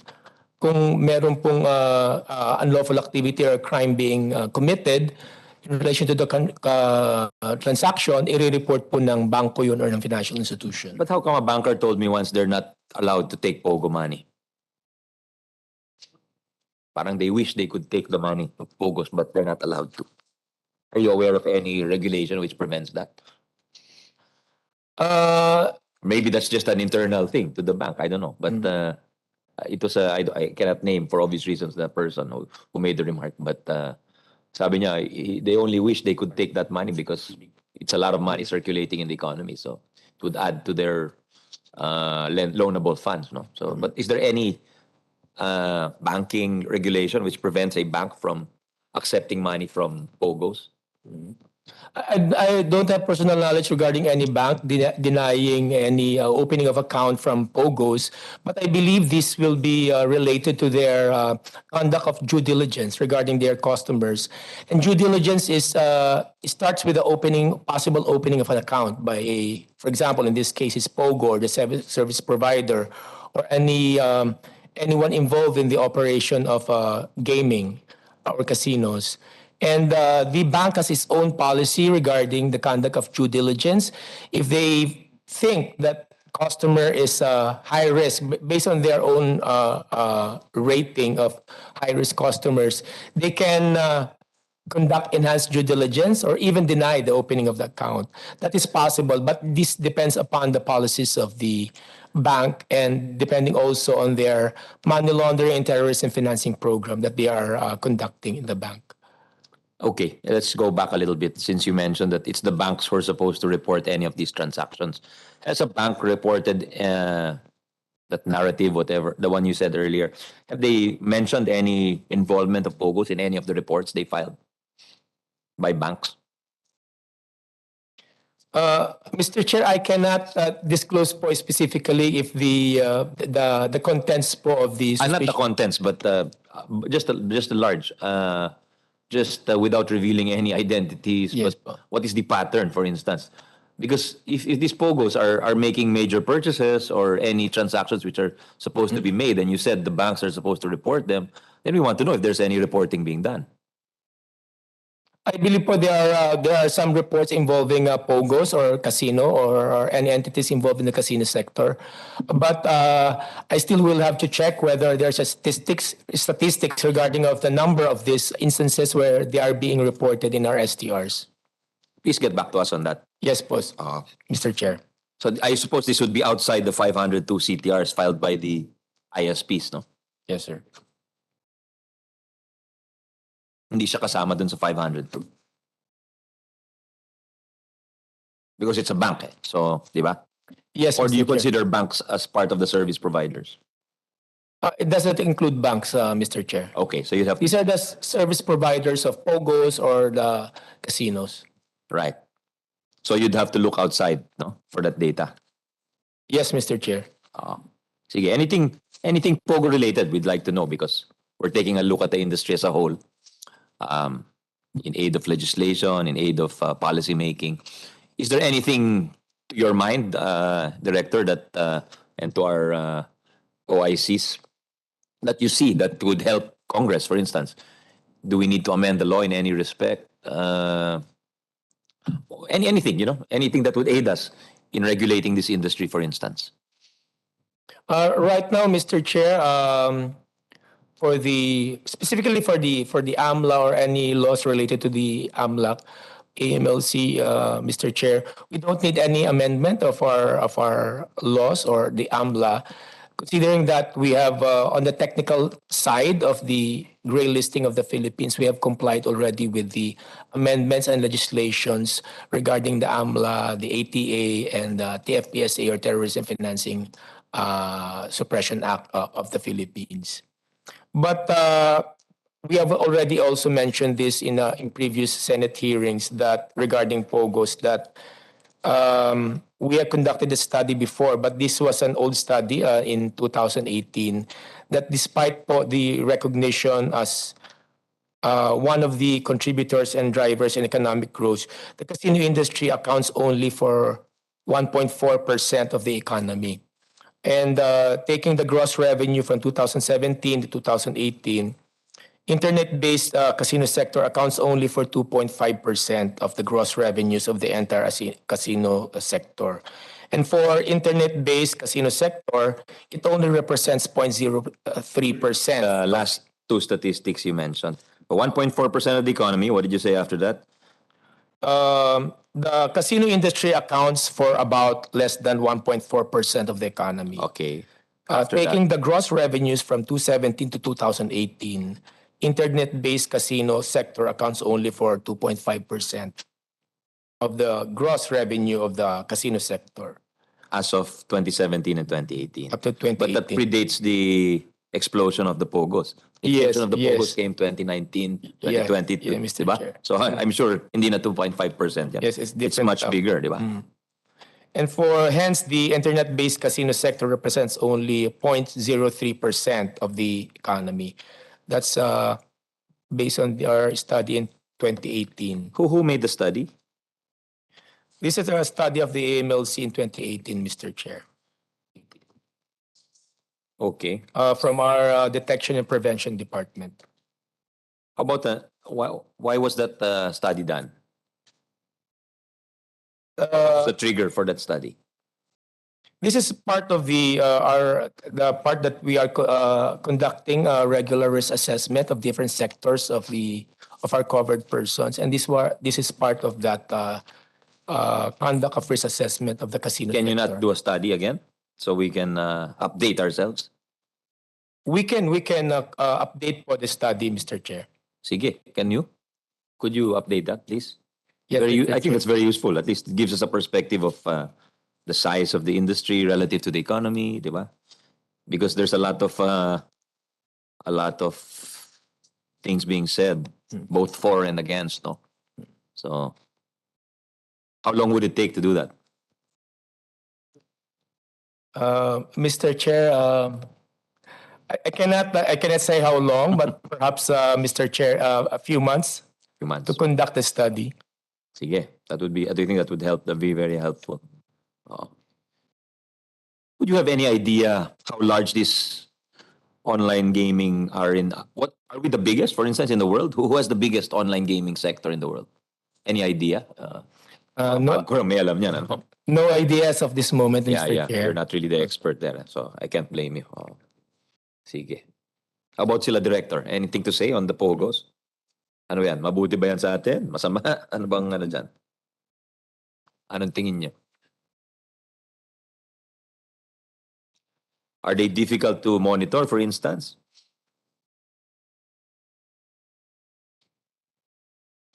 Would you say, how would you rate their compliance, for instance, with the AMLA regulations? Mr. Chair, perhaps I can answer that. Based also on this study, but this is 2018 study, regulators and authorities have limited access to transactions and customer due diligence records of internet-based casino and service providers. given the business nature po of the internet-based casinos, some of the transactions that appear unusual in their transactions are, for example, they receive funds and send funds to local and foreign individuals through account transfer, domestic remittances, international remittances. It's not easy po to monitor because of this mode of transfer po of funds and accounts. And sometimes... Sorry, I'll stop you there. I just want to drill down on what you said. Yeah. Why is it difficult to monitor these international transfers? Because regulators and authorities, as I mentioned, have limited access to transactions po and customer due diligence records of internet-based casino and service providers. So it's a voluntary type of compliance. Meaning you don't really, do you really look, what could you explain that statement, yung limited access? What do you see? This is based on the study. I haven't dig in too much on the study, Mr. Chair. Yeah. But this is one of the findings that there is limited access to How long is transactions. that study? Could you give us a copy right now so we can use it later? This is just I just have here the summary. Yeah, could I have the Summary of summary? this, Could we ask we'll- the staff to... We'll provide you, Mr. Chair, with Yeah, the summary. I'll ask the staff to make a copy of that right now because we're starting that in 17 minutes we'll be starting that inquiry already. So yeah. Sa akin lang kasi if we have limited access, then maybe we should know what are the next steps, di ba? Given what FATF said that we must increase monitoring, etc. They put us on the gray list. Parang all of this, parang yun ang logical na papuntahan natin, di ba? Especially if we make the decision to, because now we're cracking down on immigration, we're cracking down on police coverage. So I think that if there's any kind of monitor, it should be holistic, di ba? Hindi lang on peace and order, but also on financial transactions. We must also be vigilant in that respect. So, how my question, because you're the experts in this, how can we improve compliance in this sector? Right now, as I mentioned, Mr. Chair, the PAGCOR is already conducting a regular examination or compliance checking of the casino sector, including the POGOs. So long as we continue with doing that compliance checking, What exactly does PAGCOR do? they request they set either an offsite or on-site examination of the covered person, including the casinos and the POGOs, Mr. Chair. And Are you furnished a copy of their investigation?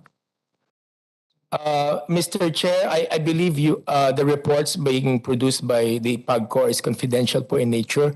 Perhaps they can also answer po yung question nyo for a requesting any reports. Why are they confidential in nature? Is that by law?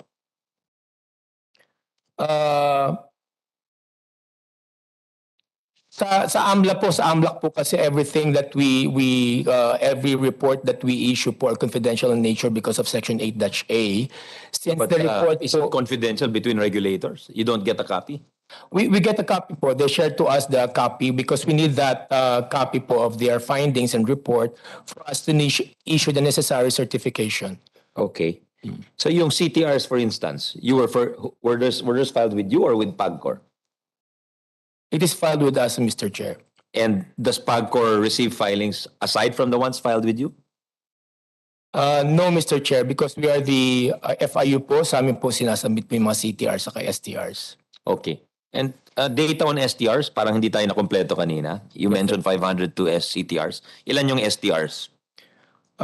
Mr. Chair, zero po yung STRs nila so far in 2022. How about going back to your inception?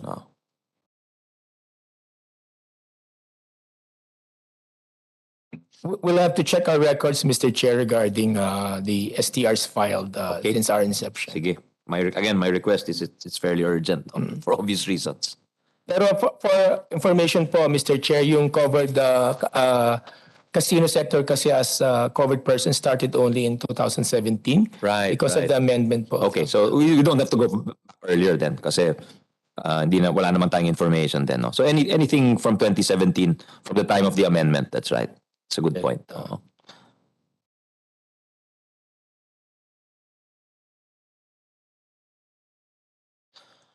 So, okay. Trying to just bear with me because I'm not really familiar with I'm trying to come to grips on the regulation of this industry. No? So, registration is with PAGCOR. That's what you're saying, attorney? Registration po is with us, With but you. the PAGCOR conducts the examination and compliance checking po of the casino sector. Okay. Examination and compliance checking.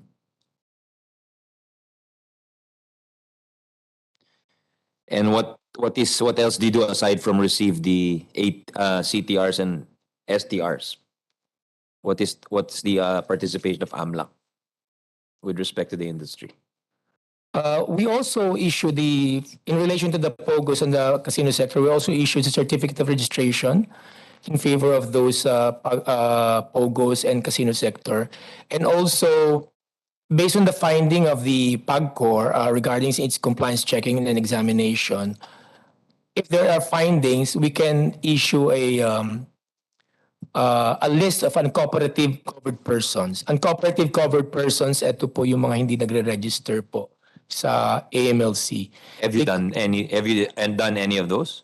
Yes po, we publish it in our website kung sino po yung mga hindi nagre-register po. And how many? Our request for them to register. And how many are in the gaming industry? We'll check, Mr. Chair. But just offhand, would you say it's 100 or 10 or closer to what figure? Have you issued one recently, for instance? Kaunti lang ho yun, hindi naman uabot ng 100.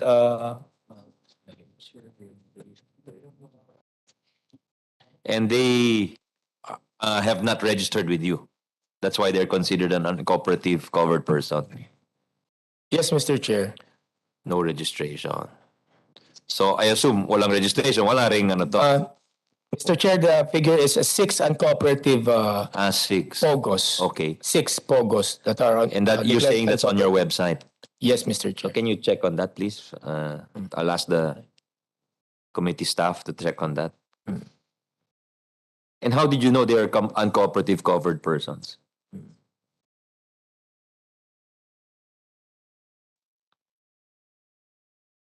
How do you know that someone who did not file with you is supposed to file with you?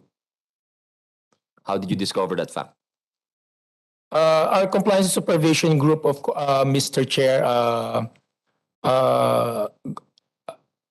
request certain entities which they believe are conducting covered activities, such as the covered activities of POGOs and the casino sector. If they find that they are involved in covered activities, we write them, and we write them and tell them our observation that they are involved in covered activities, and hence they should register with the AMLC. And after a few days, based on the time frame mentioned in the letter, if they don't, despite several requests and demands, if they don't register, we declare them as uncooperative covered person, Mr. Chair. And the large percentage reply in the affirmative and register, or yes, Mr. Chair. the large percentage of those you write to, they register with you? Yes. Okay. So far for POGOs, only 6. It's a sign that you're doing your job. Because 6 lang yung hindi nag-reply. 6 yung 6 hindi yung nag-reply. suplado sa inyo. Suplado yun. Yung Nag-reply naman po yung iba pero hindi pa rin sumunod. meaning they believe they're not covered, or? Yes. Okay. And what's the source of that belief that they are covered? Meaning, what prompted your group, your compliance supervision group? What put it on their radar? What were the facts or acts that placed it on their radar? Some of the instances that triggers us from requesting the entities to register with us is from news reports, from open sources. If we believe that from these open sources and news reports that a certain entity is engaged in the covered activities such as casino or POGO, we write them. And these are these are recent instances that we saw from news reports and open sources that which triggered us to send letters to these entities. Would you know if you have 24 POGOs and 149 service providers? Would you know if they're ano ba tawag dyan? Does a company have citizenship? Yeah, I guess the nature of their ownership. Are they local, all local domestic companies? Or some are registered abroad? Mr. Chair, I don't have the data yet right now, Mr. Chair, but we can provide you later on with the data. Yung hiningi natin kanina, wala pa ba? Yung from data. Sa compliance. We don't have the specific classification yet whether these are domestic or... Ay, yung kanina, yung natanong natin kanina. Yes, Mr. Chair, they're just finalizing the breakdown of the CTRs and STRs. Kailan kaya? Mr. Chair. Give us a couple of minutes, Mr. Chair. Malapit na? Yes, Mr. Sige. Chair. Thank you. So I guess ito lagi tinatanong to every year, no? So, although walang nagtanong this year, but usually it's Senator Drilon or Senator Recto who asks these questions. What are we doing to, yung update on ano, di ba may actions yon that we need to perform to get out of that gray list? Could you just, maybe in writing na lang para pag tinanong sa amin later on, we can answer, we can just read it out. Oh. Diba? I forgot, I answered that last year to Senator Drilon. Yung tinanong niyang, what are the actions needed? I remember. Sa FATF po ba? Oo, sa FATF. Oh. Every year yan eh. Every time your budget comes up, there is mention of FATF eh. So pakiano na lang, anything to do with FATF and the recommendations. Perhaps, Mr. Chair, I can just briefly. Yeah, sure. Basically, if you can put 5 items po. Yeah. 5 items po. Just to emphasize po, our gray listing does not involve po any countermeasures from the FATF. Hindi po tayo pinipinalize yet because we're still gray listed. And the FATF has recognized also that... You're penalized when what? What happens? What's the trigger for a penalty? I just to emphasize, Mr. Chair, that the Philippines is recognized because we already have a high level of political commitment improvement taken in strengthening po ang ating AMLCTF regime. Specifically, the FATF noted po yung progress natin on implementing guidance on the listing and the freezing of assets on targeted financial sanctions. Nabanggit po ko to kanina. And it also recognized the increase in the resources for Financial Intelligence Unit. Nadagdagan po natin personnel natin sa AMLC. At we have already implemented registration requirements and applying proportionate and dissuasive sanctions to unregistered and illegal remittance operators.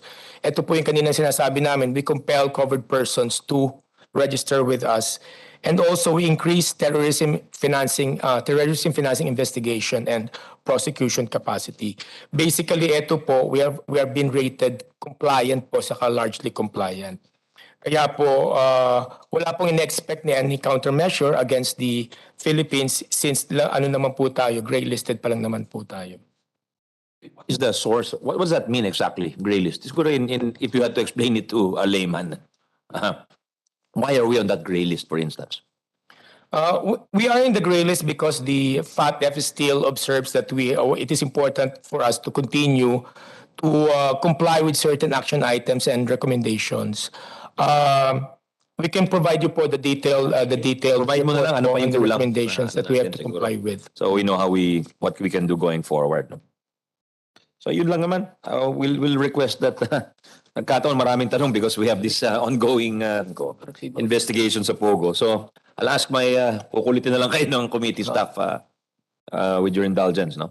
But thank you for coming to and we'll favorably recommend your budget to the plenary. And if there are any requests for the committee, then certainly we'll... Mr. Chair, may add lang ako tungkol kanina sa uncooperative na POGOs na binabanggit namin. Another ground rin po to declare the POGO or covered person uncooperative if we have findings po or they did not comply with the rules and regulations of the AMLC or the PAGCOR in particular. But also, yung compliance checking po, hindi lang po PAGCOR nagko-conduct nun. I'd like to correct myself a while ago. Pino-conduct pa rin po ng AMLC together with the PAGCOR po. Yung compliance checking and examination. And the result of if they have violated certain rules and regulations of the AMLC and the PAGCOR, pwede pong ma-declare po sila as uncooperative. Okay. And how many have you declared as not compliant with respect to that? Yung recent po, yung 6 po na POGO. In relation to POGO sa casino. The 6. 6 po. Sige. Thank you. Thank you very much sa inyo. Thank you, sir. We'll suspend the hearing in the meantime. Thank you to our staff and the LBRMO.